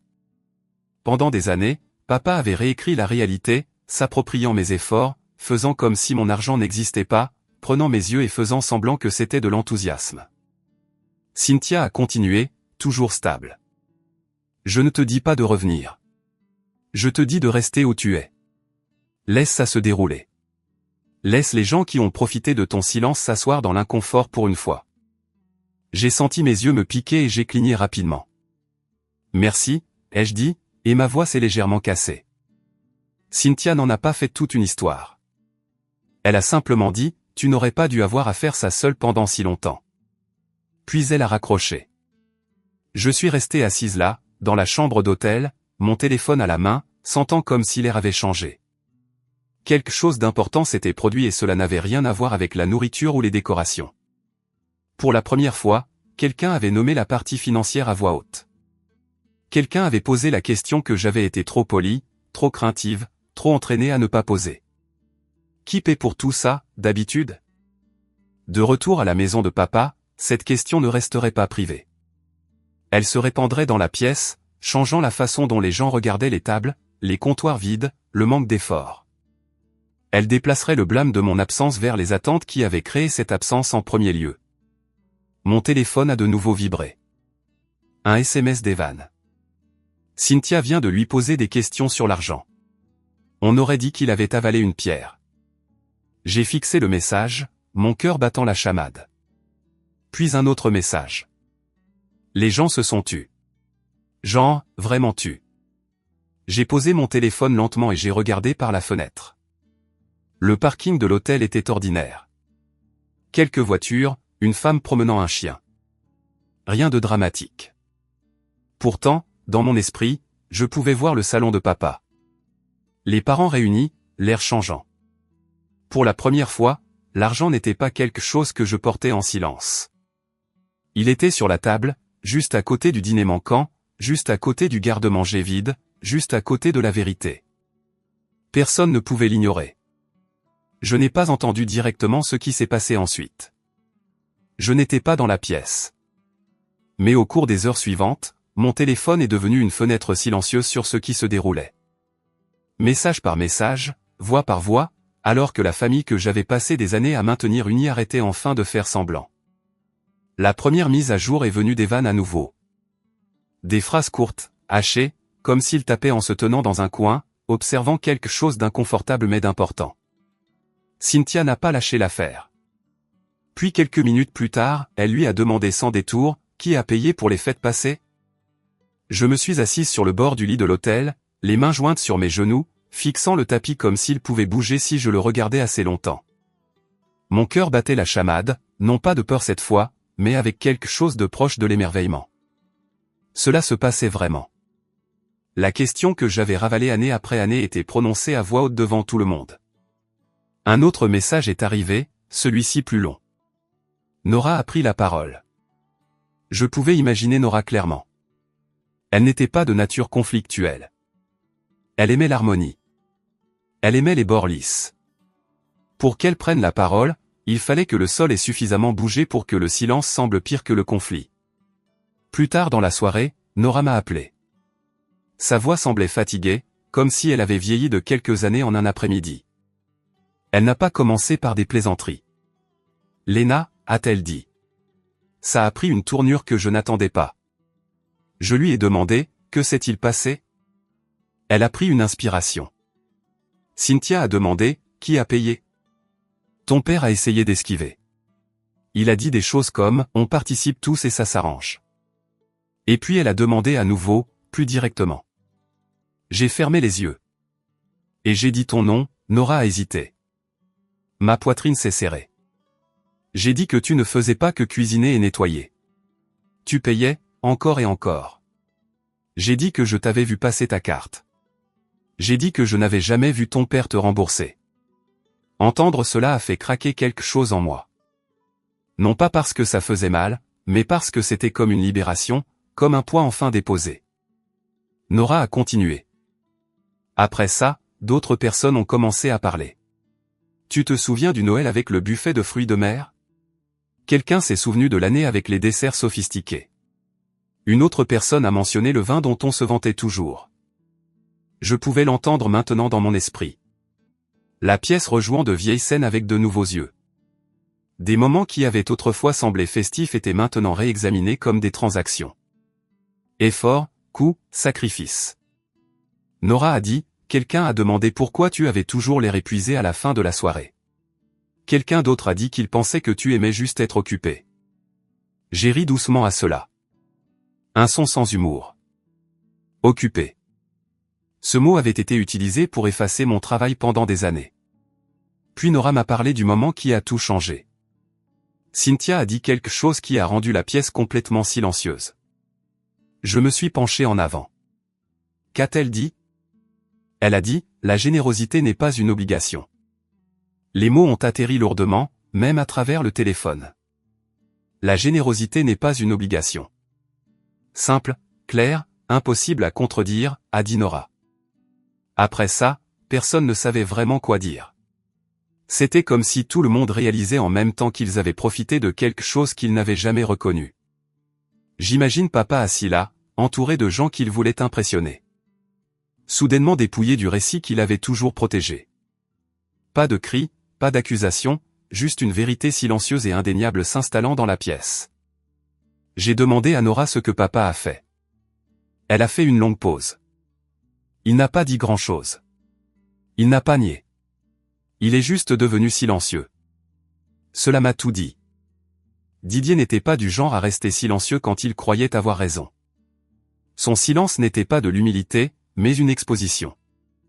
Il n'y avait rien qu'il puisse dire sans aggraver les choses. Aucune façon d'expliquer des années de suppositions et de droits acquis une fois que l'argent avait été nommé. Nora a soupiré. Il avait l'air petit. Léna, je ne veux pas dire faible, je veux dire acculé, comme si l'histoire qu'il s'était toujours racontée avait cessé de fonctionner. J'ai ressenti une étrange douleur dans ma poitrine. Pas de triomphe, pas de pitié exactement, quelque chose de plus compliqué. Papa était toujours mon père. Je ne voulais pas qu'il soit humilié. Je voulais juste qu'il arrête de me parler comme il le faisait. Nora a continué. Quelqu'un a dit, peut-être qu'on aurait dû aider plus. Quelqu'un d'autre a demandé pourquoi tout te tombait toujours dessus. C'est devenu inconfortable. Tant mieux, ai-je pensé. Ça aurait dû être inconfortable il y a des années. Plus tard dans la nuit, un autre appel est arrivé. Cette fois de ma cousine Marlène. Son ton était très différent d'avant. Moins poli, moins défensif. Elle a dit, je n'avais jamais réalisé que tu payais pour tout ça.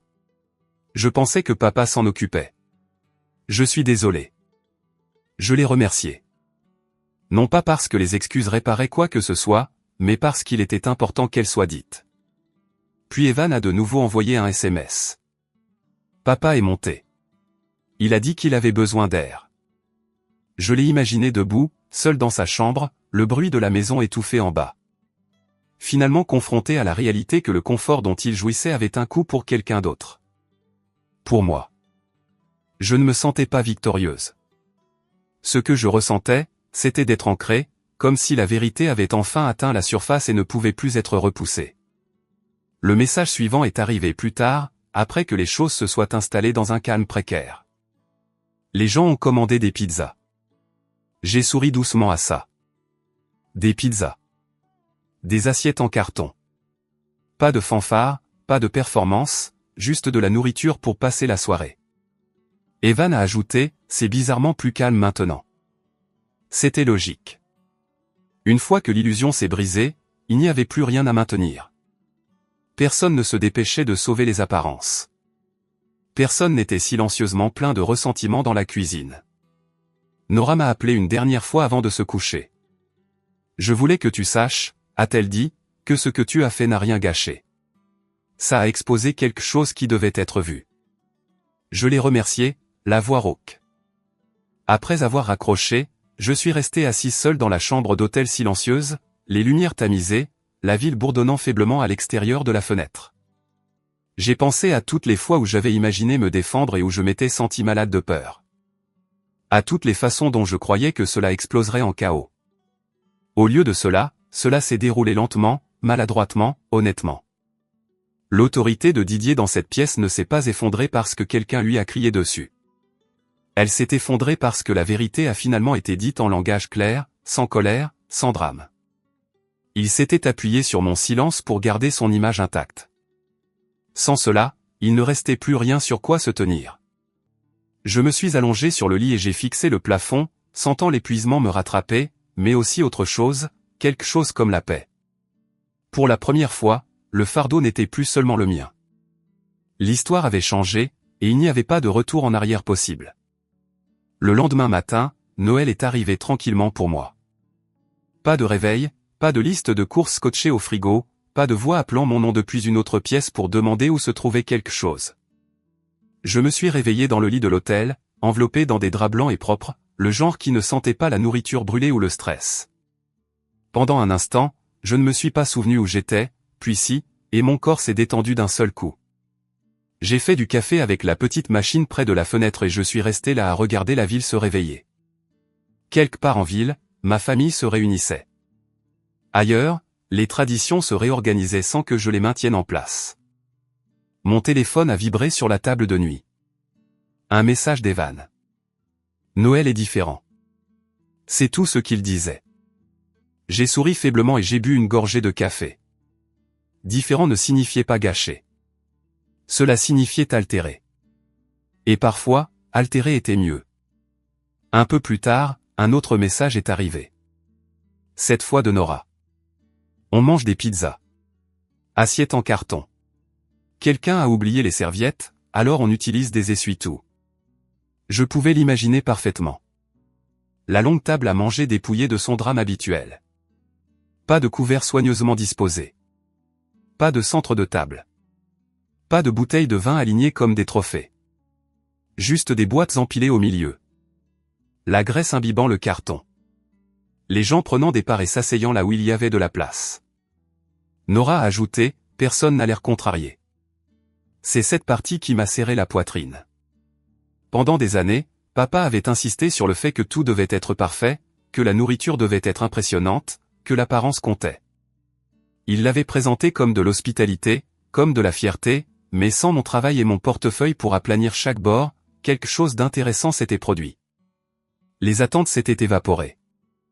Evan a envoyé une photo. Je ne l'avais pas demandé, mais il l'a envoyée quand même. Je l'ai ouverte lentement. Le salon avait l'air plus petit, d'une certaine manière. Des chaises pliantes tirées là où elles rentraient. Des enfants assis en tailleur sur le sol. Quelques cousins appuyés contre le comptoir. Personne n'était habillé sur son 31. Personne ne jouait un rôle. Quelqu'un riait en arrière-plan. J'ai fixé cette photo plus longtemps que prévu. Un autre message est arrivé de Marlène. Honnêtement, c'est plutôt agréable. Moins de pression. Moins de pression. Cette phrase a résonné dans mon esprit. Plus tard dans l'après-midi, mon téléphone a sonné. C'était de nouveau Nora. Sa voix semblait plus légère que la veille. Les gens parlent vraiment, a-t-elle dit. Pas seulement pour complimenter la nourriture ou demander où tu as trouvé les choses. Juste pour parler. Je lui ai demandé comment allait papa. Elle a fait une pause. Il est plus silencieux que d'habitude, mais il n'est pas en colère. Il regarde juste. Il regarde quoi? Me suis-je demandé. Une version de Noël qui ne tournait pas autour de son admiration. Un rassemblement qui n'exigeait pas que quelqu'un d'autre porte le poids. Nora a continué, quelqu'un a dit quelque chose d'intéressant tout à l'heure. Quoi? Ils ont dit, on n'a pas besoin de nourriture sophistiquée pour être ensemble. On n'en a jamais eu besoin. J'ai fermé les yeux. Cette phrase a atterri plus profondément que toute autre chose parce qu'elle confirmait ce que je soupçonnais depuis des années, mais que je ne m'étais jamais autorisé à croire. L'extravagance n'a jamais été pour la famille. C'était pour papa, pour son image, pour son confort, pour son sentiment de contrôle. Sans que je paie pour cela, sans que je l'exécute, l'illusion est tombée et personne ne l'a regretté. Le reste de ma journée de Noël s'est passé tranquillement. J'ai fait une longue promenade. J'ai mangé à emporter et je me suis choisi. J'ai lu. Je me suis reposé. J'ai fait des choses sans les chronométrer en fonction des besoins des autres. Le soir, Evan a appelé. Il semblait fatigué mais calme. Je voulais juste que tu saches, a-t-il dit. Ça ne s'effondre pas. C'est juste plus simple. Plus simple. Le mot ressemblait à un cadeau. Il a ajouté, papa ne s'est pas plaint une seule fois aujourd'hui. Ni de la nourriture, ni de l'installation. Cela m'a surprise plus que tout. Peut-être parce que se plaindre aurait nécessité d'admettre qu'il attendait plus. Admettre que ce plus venait habituellement de moi. Quand l'appel s'est terminé, je me suis assise et j'ai laissé le silence remplir la pièce. Quelque part à l'intérieur, une croyance longtemps entretenue a finalement lâché prise. J'avais cru que sans mes efforts, les choses s'effondreraient, que j'étais le ciment, la seule à maintenir la famille unie. Mais Noël était passé, et le monde n'avait pas pris fin. Ce qui avait disparu, ce n'était pas l'amour, ni le lien. Ce qui avait disparu, c'était l'excès. Et avec lui, la règle tacite selon laquelle j'étais responsable du confort de tous les autres. À la tombée de la nuit, j'ai réalisé autre chose. La perfection que papa exigeait n'avait jamais été une valeur familiale. C'était une norme personnelle qu'il me sous-traitait. Sans mon argent, sans mon travail, cette norme n'existait plus, et personne ne la réclamait. J'ai éteint mon téléphone et je suis resté assise dans le silence, sachant que la prochaine conversation avec papa serait différente parce que quelque chose de fondamental avait déjà changé. L'histoire que nous nous étions tous racontée n'avait plus de sens. Et cette vérité, une fois vue, ne pouvait être ignorée. Je suis resté une nuit de plus à l'hôtel, non pas parce que je me cachais, mais parce que j'avais besoin de laisser la nouvelle réalité s'installer avant de revenir à l'ancienne. Je savais que si je revenais trop vite, je retomberais dans mon rôle habituel par habitude. Je commencerais à arranger les choses sans réfléchir. Je m'excuserais pour l'inconfort des autres. J'aplanirais des bords qui ne m'appartenaient pas. Alors, j'ai pris mon temps. Le lendemain de Noël, je me suis réveillé tôt et je suis retourné vers Lyon, la radio éteinte. Les routes étaient calmes, bordées de taches de sel et de lumière de Noël restantes. Mon esprit dérivait sans cesse vers l'image qu'Evan avait envoyée. Tout le monde mangeant de la pizza, riant, assis là où il y avait de la place. La simplicité de la chose ressemblait à une leçon que j'étais encore en train d'apprendre. Quand je suis entré dans l'allée de papa, mon estomac s'est quand même noué. La mémoire musculaire ne disparaît pas du jour au lendemain. Cette maison contenait encore des années d'attente, et je sentais mon corps se préparer à retrouver la version de moi-même qui faisait tourner les choses. Je suis resté assise dans ma voiture un moment, les mains sur le volant, respirant lentement. Puis je suis sorti et j'ai marché jusqu'à la porte d'entrée. Papa l'a ouverte avant que je puisse frapper. Il avait l'air différent de ce qu'il était au téléphone. Pas en colère, pas dramatique, juste fatigué. Ses cheveux étaient un peu plus en désordre que d'habitude, et ses yeux avaient ce regard meurtri que les gens ont après une longue journée à faire semblant d'aller bien. Il s'est écarté pour me laisser entrer. La maison sentait légèrement la pizza rassis et le café. Pas désagréable, juste réel. Le salon portait des traces de la présence de gens, quelques assiettes en carton dans la poubelle, des manteaux drapés sur une chaise, une couverture pliée sur le canapé. On sentait que l'endroit avait été vécu, pas mis en scène. Didier s'est éclairci la gorge comme s'il allait commencer par une plainte, puis s'est arrêté. Il a juste dit, « Tu es de retour ». J'ai hoché la tête. Je suis de retour. Il y a eu une pause. Nous sommes restés là à nous regarder, tous deux conscients que nous ne parlions pas seulement de ma présence physique. Nous parlions de ce qui avait changé. Il a fait un geste vers la cuisine, et je l'ai suivi. Les comptoirs étaient nus. Pas de plateau de service, pas de restes sophistiqués emballés proprement dans des boîtes, aucune preuve d'un festin qui avait pris des jours à préparer. Ça ressemblait à une cuisine normale après une fête normale. Pas une performance. Didier a pris la cafetière et s'est versé une tasse, puis m'a jeté un coup d'œil comme pour me demander si j'en voulais une. Pendant des années, j'aurais automatiquement dit oui, puis je me serais levé pour la faire moi-même. Cette fois, j'ai dit non merci et je suis restée assise. Ce petit moment comptait plus qu'il n'aurait dû. Didier s'est assis en face de moi à la table de la cuisine, les doigts enroulés autour de sa tasse, les épaules légèrement affaissées, comme s'il les avait tenues droites exprès et qu'il était enfin fatigué. Il a parlé le premier. Ça a dérapé, a-t-il dit. J'ai attendu. Je n'ai pas comblé le silence. Je ne l'ai pas sauvé avec des excuses. Il a pris une inspiration. Les gens sont arrivés en avance. Je ne m'y attendais pas. Je n'avais pas de plan. J'ai hoché la tête une fois. Papa a baissé les yeux sur son café, puis les a relevés. Cynthia a fait croire que j'abusais de toi. Les mots étaient prudents. Pas un aveu, pas des excuses, mais une reconnaissance que l'accusation existait. J'ai dit doucement, « Papa, c'est le cas. » Sa mâchoire s'est crispée une seconde. On aurait dit qu'il voulait résister, puis il s'est retenu. Je n'y ai pas pensé comme ça, a-t-il dit. Je me suis juste habitué à ce que tu gères les choses. C'était ça. Pas de la méchanceté, de l'habitude. Un droit acquis enveloppé de familiarité. Je sentais les battements de mon cœur dans ma gorge, mais j'ai gardé ma voix stable. S'habituer ne rend pas les choses justes. Papa a expiré par le nez, et pendant un moment, il a semblé plus vieux que dans mes souvenirs. Il a regardé au-delà de moi vers le comptoir vide, comme s'il pouvait voir tous les repas qui apparaissaient là sans qu'il comprenne comment. Je n'ai pas pensé au coût, a-t-il dit finalement. Je veux dire, je savais que ça coûtait de l'argent, mais je n'ai pas fait le lien. Je n'ai pas réalisé à quel point.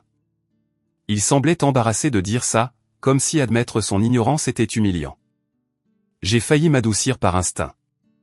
Le vieux réflexe qui vous dit de faire en sorte que vos parents se sentent mieux. Mais je me suis arrêté. Le réconforter nous aurait fait retomber directement dans le même schéma où je gère ses sentiments et il n'apprend rien. Alors, je lui ai dit la vérité. J'ai payé pour plus que tu ne le sais, papa. J'ai payé parce que tu demandais que les choses soient sophistiquées. Tu voulais que ce soit haut de gamme. Tu voulais que les gens soient impressionnés. Et chaque fois que j'essayais de parler d'un budget, tu me disais de ne pas être radine. Les yeux de papa se sont détournés, puis sont revenus. Il n'a pas nié. Je sentais l'air dans la pièce changer. Pas tendu de manière explosive, tendu de manière réelle, comme une blessure en cours de nettoyage. Ça pique, mais c'est nécessaire. Il a dégluti. Je n'aurais pas dû dire ça. J'ai laissé ça en suspens. C'était la chose la plus proche d'excuse qu'il avait offerte jusqu'à présent. Puis il a dit, « Je ne savais pas que tu tenais les comptes. » Ça m'a frappé d'une manière étrange, non pas parce que c'était offensant, mais parce que cela révélait comment il me voyait, comme quelqu'un qui pouvait absorber et oublier. Comme quelqu'un dont la générosité se réinitialisait chaque année comme une page blanche. J'ai répondu doucement mais fermement. Je ne tenais pas les comptes pour te le jeter au visage. Je tenais les comptes parce que c'était ma vie. C'était mon argent. Et j'espérais sans cesse que ça cesserait d'être un fardeau. Papa a fixé sa tasse pendant un long moment. Le silence s'est étiré. Je pouvais entendre le faible tic-tac d'une horloge quelque part dans la maison. Ça me rappelait toutes les heures silencieuses que j'avais passées à préparer la nourriture pendant que tout le monde parlait dans l'autre pièce. papa s'est de nouveau éclairci la gorge. Nora m'a dit que tu avais annulé le service de nettoyage. Oui, ai-je dit. Il a levé les yeux, surpris par ma franchise, comme s'il s'attendait à ce que je le justifie. Je ne l'ai pas fait. Il a hoché la tête lentement. Je suppose que je n'avais pas réalisé que tu payais pour ça non plus. Je n'ai pas dit je te l'avais bien dit. Je n'ai pas dit tu aurais dû le remarquer. J'ai simplement dit, je payais pour beaucoup de choses, papa. Il s'est frotté le front avec la paume de sa main, un geste que je me souvenais de mon enfance, généralement réservé au moment où il se sentait dépassé. À l'époque, maman serait intervenue et aurait arrangé les choses. Maintenant, maman était partie. Et papa faisait face à un malaise qu'il ne pouvait plus déléguer. Il m'a regardé et sa voix était plus basse. Les gens ont demandé où tu étais. J'ai soutenu son regard. Qu'est-ce que tu leur as dit? Il a hésité. Je leur ai dit que tu étais contrarié, que tu avais surréagi. Il y avait de la honte sur son visage en le disant, comme s'il s'était entendu à travers les questions de Cynthia et avait reconnu la cruauté de la chose. J'ai hoché la tête une fois. C'est ce que tu fais toujours quand je dis non. Tu ramènes ça à mon humeur au lieu de tes attentes. Didier a ouvert la bouche, puis l'a refermée. Il n'a pas argumenté. Il a juste écouté, et cela seul semblait être un changement. J'ai pris une inspiration. Papa, j'ai besoin que tu entendes ça. Je ne fais plus ça. Je ne paie plus pour les fêtes. Je ne finance pas un Noël haut de gamme pour que tu aies l'air généreux. Ses yeux se sont légèrement écarquillés, non pas de colère, mais de surprise, comme s'il ne s'attendait pas à ce que la conversation soit aussi claire. J'ai continué, en gardant mon ton calme. Si tu veux recevoir, alors tu reçois. Tu l'organises. Tu le budgétises. Si tu veux de l'aide pour cuisiner, tu peux demander, et je déciderai si je peux, mais je ne suis pas l'option par défaut. Et ma carte de crédit ne fait pas partie de la tradition. Didier a cligné des yeux plusieurs fois. Je pouvais le voir assimiler. C'était probablement la première fois que je lui parlais comme une adulte, fixant des conditions, au lieu d'une fille demandant la permission. Il a bougé sur sa chaise. Et alors? On arrête juste d'avoir Noël? J'ai secoué la tête. Non, on peut toujours avoir Noël, mais ce sera réaliste. Ce sera partagé. Ce sera dans un budget sur lequel nous nous serons mis d'accord à l'avance. Et si tu invites une foule, tu dois être prêt à gérer ce qui va avec. Didier a fixé la table. Puis il a demandé doucement, et si je ne peux pas? La question m'a surprise. Ce n'était pas de la manipulation. Ça sonnait comme de la vulnérabilité, ou du moins ce qui s'en rapprochait le plus pour lui. J'ai répondu honnêtement. Alors tu invites moins de gens, ou tu fais une auberge espagnole, ou tu commandes de la nourriture, ou tu ne reçois pas. Il y a des options, mais l'option où tu exiges la perfection et où je paie pour ça est terminée. Sa mâchoire s'est de nouveau crispée et je me suis préparé à la colère. Au lieu de ça, il a expiré lentement. Cynthia a dit quelque chose, a-t-il admis. Elle a dit que je te traitais comme une employée. Il m'a regardé comme s'il attendait que je contredise pour qu'il puisse se sentir mieux. Je ne l'ai pas fait. Il a hoché la tête une fois, presque pour lui-même. Je n'ai pas aimé entendre ça. J'ai gardé ma voix stable. Je n'ai pas aimé le vivre. Ça a fait mouche. Je pouvais dire que ça avait fait mouche parce que le visage de papa a changé. Pas de manière spectaculaire, pas avec des larmes, mais avec une reconnaissance silencieuse que ce n'était pas un malentendu. C'était un schéma. Il a posé sa tasse et s'est frotté les mains comme pour les réchauffer. Je ne veux pas que tu te sentes utilisé, a-t-il dit. Je n'ai pas répondu tout de suite. J'ai laissé la phrase en suspens parce que l'intention n'est pas la même chose que l'impact. Finalement, j'ai dit, alors ne m'utilise pas. Papa a dégluti. Il a jeté un coup d'œil vers la porte du garde-manger, l'endroit où les étagères étaient pleines quand je suis arrivé quelques jours plus tôt. Le vide était un rappel physique qu'il ne pouvait pas contester. Il m'a regardé à nouveau, et sa voix était prudente. Alors, si on fait quelque chose l'année prochaine, on en parle d'abord. Oui, ai-je dit. On en parle d'abord. Et on parle d'argent d'abord aussi, pas après. Il a hoché la tête à nouveau, plus lentement cette fois.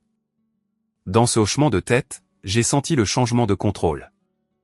Pas une prise de pouvoir, pas de la vengeance, juste un équilibre, revenant à une relation qui avait été déséquilibrée pendant trop longtemps. Didier avait l'air fatigué, mais il n'avait plus l'air sur la défensive. Il avait l'air de quelqu'un qui était à court de raccourcis et qui voyait enfin le travail derrière ce qu'il tenait pour acquis. Il s'est éclairci la gorge. « Tu restes pour dîner ce soir ?» J'ai fait une pause, non pas parce que je ne savais pas ce que je voulais, mais parce que je voulais le choisir consciemment. J'ai dit, je peux rester un petit moment, mais je ne cuisine pas. Didier a esquissé un petit sourire réticent. Le premier signe de quelque chose de plus léger. On peut commander quelque chose, a-t-il dit. J'ai hoché la tête. Ça me va. Nous sommes restés assis là un moment de plus, la cuisine silencieuse, l'air portant encore l'odeur du café et du Noël ordinaire de la veille. Ce n'était pas parfait. Ce n'était pas haut de gamme. Ce n'était pas mis en scène. C'était réel. C'est le mot qui m'est resté après avoir quitté la maison de papa ce soir-là. Réel. Pas parfait, pas impressionnant, pas mis en scène pour l'approbation, juste réel. Et pour la première fois, j'ai réalisé que c'était la surprise que papa n'oublierait jamais. Les semaines après Noël sont passées tranquillement. Pas de retombées dramatiques, pas d'appels téléphoniques criards, pas de messages chargés de culpabilité me demandant de réparer quelque chose. Le silence était différent cette fois. Il n'était pas lourd. Il était respectueux. Papa ne m'a pas demandé de rembourser quoi que ce soit. Il n'a pas mentionné le coût de la pizza ou des essuie-tout ou la gêne de cette journée. Il n'a pas du tout parlé d'argent. Et cela m'en a dit plus que n'importe quelles excuses n'auraient pu le faire. En janvier, il a appelé pour demander comment allait le travail, pas pour demander ce que je cuisinais ensuite, pas pour demander si je pouvais aider avec quelque chose, juste pour demander comment j'allais. Cette conversation à elle seule semblait être la preuve que quelque chose avait changé. Le printemps est venu et reparti. Les anniversaires sont passés. Les réunions de famille se sont déroulées de manière plus petite, plus calme. Parfois, papa recevait. Parfois, quelqu'un d'autre le faisait. Et chaque fois, il y avait une conversation au préalable. Quel est le plan? Quel est le budget? Qui apporte quoi? Des questions simples qui, d'une manière ou d'une autre, n'avaient jamais été posées auparavant. La première fois que papa m'a demandé directement combien je voulais contribuer, j'ai failli rire. Non pas parce que c'était drôle, mais parce que c'était si inhabituel. Je lui ai dit ce avec quoi j'étais à l'aise. Il a dit, d'accord. Et c'est tout. Pas de pression, pas de commentaires sur le fait d'être radine, pas d'attente superposée d'obligations. C'était la vraie surprise. Quand le Noël suivant est arrivé, il y avait moins de gens, moins de décorations, le menu était plus simple. Il n'y avait pas de vin cher, pas d'exigences haut de gamme, pas de courses de dernière minute qui me laissaient épuisée et pleine de ressentiment. Les coûts étaient partagés. La nourriture était partagée. Personne ne donnait d'ordre aux autres. Papa a cuisiné un plat lui-même. Je l'ai regardé dans la cuisine, se déplaçant plus lentement que dans mes souvenirs, lisant les instructions sur son téléphone, posant des questions sans embarras. J'ai aidé quand je le voulais. Je me suis retiré quand je ne le voulais pas, et personne n'a rien supposé. Ce Noël-là ne brillait pas comme les anciens. Il n'a impressionné personne de l'extérieur. Mais quelque chose d'autre s'est produit à la place. Les gens sont restés plus longtemps à table. Ils ont plus parlé. Ils ont ri sans jeter un coup d'œil vers la cuisine. J'ai remarqué que papa me regardait une fois, non pas avec attente, mais avec quelque chose de plus proche de la conscience, comme s'il me voyait comme une personne dans la pièce, pas comme l'infrastructure qui la maintenait debout. Plus tard, il a dit, c'est différent. J'ai hoché la tête. Ça l'est. Il n'a pas argumenté. C'est à ce moment-là que j'ai compris la vérité qu'il m'avait fallu des années pour apprendre. Partir n'était pas de la vengeance. Le silence n'était pas la punition. Le vrai changement s'est produit parce que je n'ai pas fait de scène. Je n'ai pas posé d'ultimatum. Je n'ai pas exigé d'excuses. J'ai simplement retiré mon argent, mon travail et mon oui automatique. Et tout s'est réorganisé autour de cette absence. Papa n'a jamais oublié ce Noël, non pas parce qu'il s'est effondré, mais parce qu'il lui a montré quelque chose qu'il ne pouvait ignorer. que le luxe qu'il exigeait avait toujours été subventionné par mon silence, que la générosité n'est pas une obligation et que l'amour ne vient pas avec une facture jointe. Quant à moi, j'ai changé aussi. J'ai arrêté de mesurer ma valeur à la quantité que je pouvais donner. J'ai arrêté de confondre le maintien de la paix avec l'amour. J'ai appris que les limites financières ne sont pas froides ou égoïstes. Elles sont nécessaires, tout comme les limites émotionnelles. Je suis toujours présente pour ma famille. Je m'en soucie toujours. J'aide toujours. Mais je le fais avec consentement maintenant, pas sous la pression, avec clarté, pas avec peur. Et cela a fait toute la différence. Si on vous a déjà dit que vous étiez trop ou pas assez pour votre propre famille, souvenez-vous de ceci. Le silence peut être un pouvoir et la vérité peut être la vengeance la plus bruyante. Dites-moi dans les commentaires ce que l'intégrité signifie pour vous et d'où vous écoutez. Moverme. O sea, sí, pero caminando me voy a tardar más en llegar. Ay, lo que digo, cuando estaba tomando yo ese primer medicamento, para empezar como que me inhibía completamente mis emociones, entonces por un lado no estaba triste, pero por otro lado, cuando llegaba a tener alguna emoción era como demasiado, demasiado, demasiado, demasiado, demasiado intensa. Entonces, pues no estaba tampoco así que digas muy cool, la verdad. Eh, y luego tengo un problema y es que no sé. Esperen, esperen, porque es que si me alejo, no voy a saber hacia dónde está la construcción. Como lent no se ve nada, necesito ir siguiendo este camino que hice porque si no, no me voy a encontrar. Pero sí, la construcción de 2 de este me voy a tardar muchísimo, muchísimo. O sea, llevo no sé cuántas horas en esa construcción entre conseguir los materiales y construir. Y no llevo nada, o sea, llevo esto. Esto que es nada, literal. Es nada esto. Pero bueno, ahí voy poco a poco. Poco a poco. La voy avanzando, pero no la voy avanzando todos los días porque me vuelvo loco. Entonces, de que la avanzo un día, luego otro día construyo otra cosa, luego otro día sigo avanzando, y luego vuelvo a construir otra cosa. Y ahí, así voy porque si no me vuelvo loca. Hola, quiero ver tu... Sí, sí eres Carlos. Como te cambiaste el nombre ya no te distingo, pero sí eres Carlos. Hola Carlos, ¿qué tal? ¿Cómo andas? Epa, pero se mira chida. Sí, la verdad es que para esta construcción sí estoy usando litemática. Para las otras construcciones que uso no, pero para esta en concreto sí. Porque al final lo que importa de esta, o sea, por ejemplo, lo que importa cuando hacemos al Ñoku, cuando usamos al Vegeta, es como un poco reírnos, que quede como quede. Si queda bien, qué bueno, pero si queda mal, pues es un poco echar las risas. Pero esta construcción lo que más importa en realidad es, pues que quede lo más parecida posible, ¿no? Y de por sí los materiales los tengo que conseguir. Entonces, pues eso es una ayuda tanto para ustedes como para mí. ¿Y por qué digo que también para ustedes? Porque si no usara litemática, la única otra manera que tengo de construirla sería saliéndome de este mundo, ir a otro mundo donde ya esté construida y volver a entrar aquí y salirme y entrar y salirme. Y sería súper tedioso tanto para ustedes como para mí. Porque estaría aburridísimo, literal. Estaría aburridísimo tener que estarme viendo entrar y salir de mundo. Sería más un stream de me voy de un mundo a otro más que de cualquier otra cosa y estaría feo. Eh, Tanto para ustedes como para mí, ¿no? También para mí sería súper pesado. Pero sí. Pero bueno, ahorita estamos con Luffy.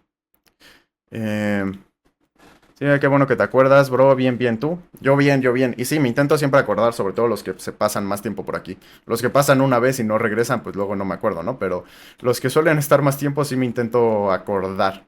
Claro que hay veces que no me acuerdo y les vuelvo a preguntar el nombre, pero hay veces que sí. Y pues como tú ya has entrado varias veces, muchas gracias por los tap taps, Carlos. Eh, entonces, pues ya lo sé. Pero sí. Trataré de ver todos tus directos. Sí, no te preocupes, Carlos, si no puedes estar en alguno. Yo la verdad es que ya ni siquiera he hecho directos diarios porque normalmente me gusta hacer, gracias por los tap taps. Normalmente me gusta hacer directos diarios, pero pues ahorita con todo el tema de mi abuela y tal, no he podido hacer directos diarios porque literal ha sido imposible. Aunque yo quiera, no he podido, ha sido completísimamente imposible hacerlos. Entonces, pues nada, he estado haciéndolos cuando puedo. Pero se agradece, Carlos, se agradece muchísimo. Y pues ahorita estamos construyendo a Luffy. Y pues mientras les voy contando un poquito mi vida. Con cualquier cosita que quieran hablar mientras estamos construyendo, nada más díganme y pues chismeamos un rato, porque me gusta el chisme. Entonces, Entonces podemos chismear de cualquier cosa que quieran chismear mientras construyo. Te está quedando God. Sí, muchas gracias. A ver, lo acabo de empezar de stream. La verdad lo estaba construyendo fuera de stream en parte también. Porque no quiero pasarme también todo el tiempo construyendo nada más este tipo de cosas. Entonces de que pues también cuando tengo un poquito de tiempo libre las voy a ir construyendo yo por mi cuenta. Pero sí, la verdad, lo tengo todo grabado, eso sí, ¿no? O sea, lo voy grabando, pero... Porque, porque luego si no, no podría sacar los TikToks si no lo grabo. Pero aunque lo tengo todo grabado, sí. ¿Te puedo pedir un favor? Dime. Dime y yo te digo si te puedo ayudar, igual te ayudo. Si no, pues no. Pero sí, dime. ¿Qué quieres? ¿Qué necesitas? A ver, todas tus construcciones. Es un Vegeta. Bueno, de un Vegeta. Un Yoku. Ya sé que Vegeta es más chiquito que Ñoku, ya lo sé. Ñoku mide como unos, no sé exactamente cuánto, pero como unos 74 creo.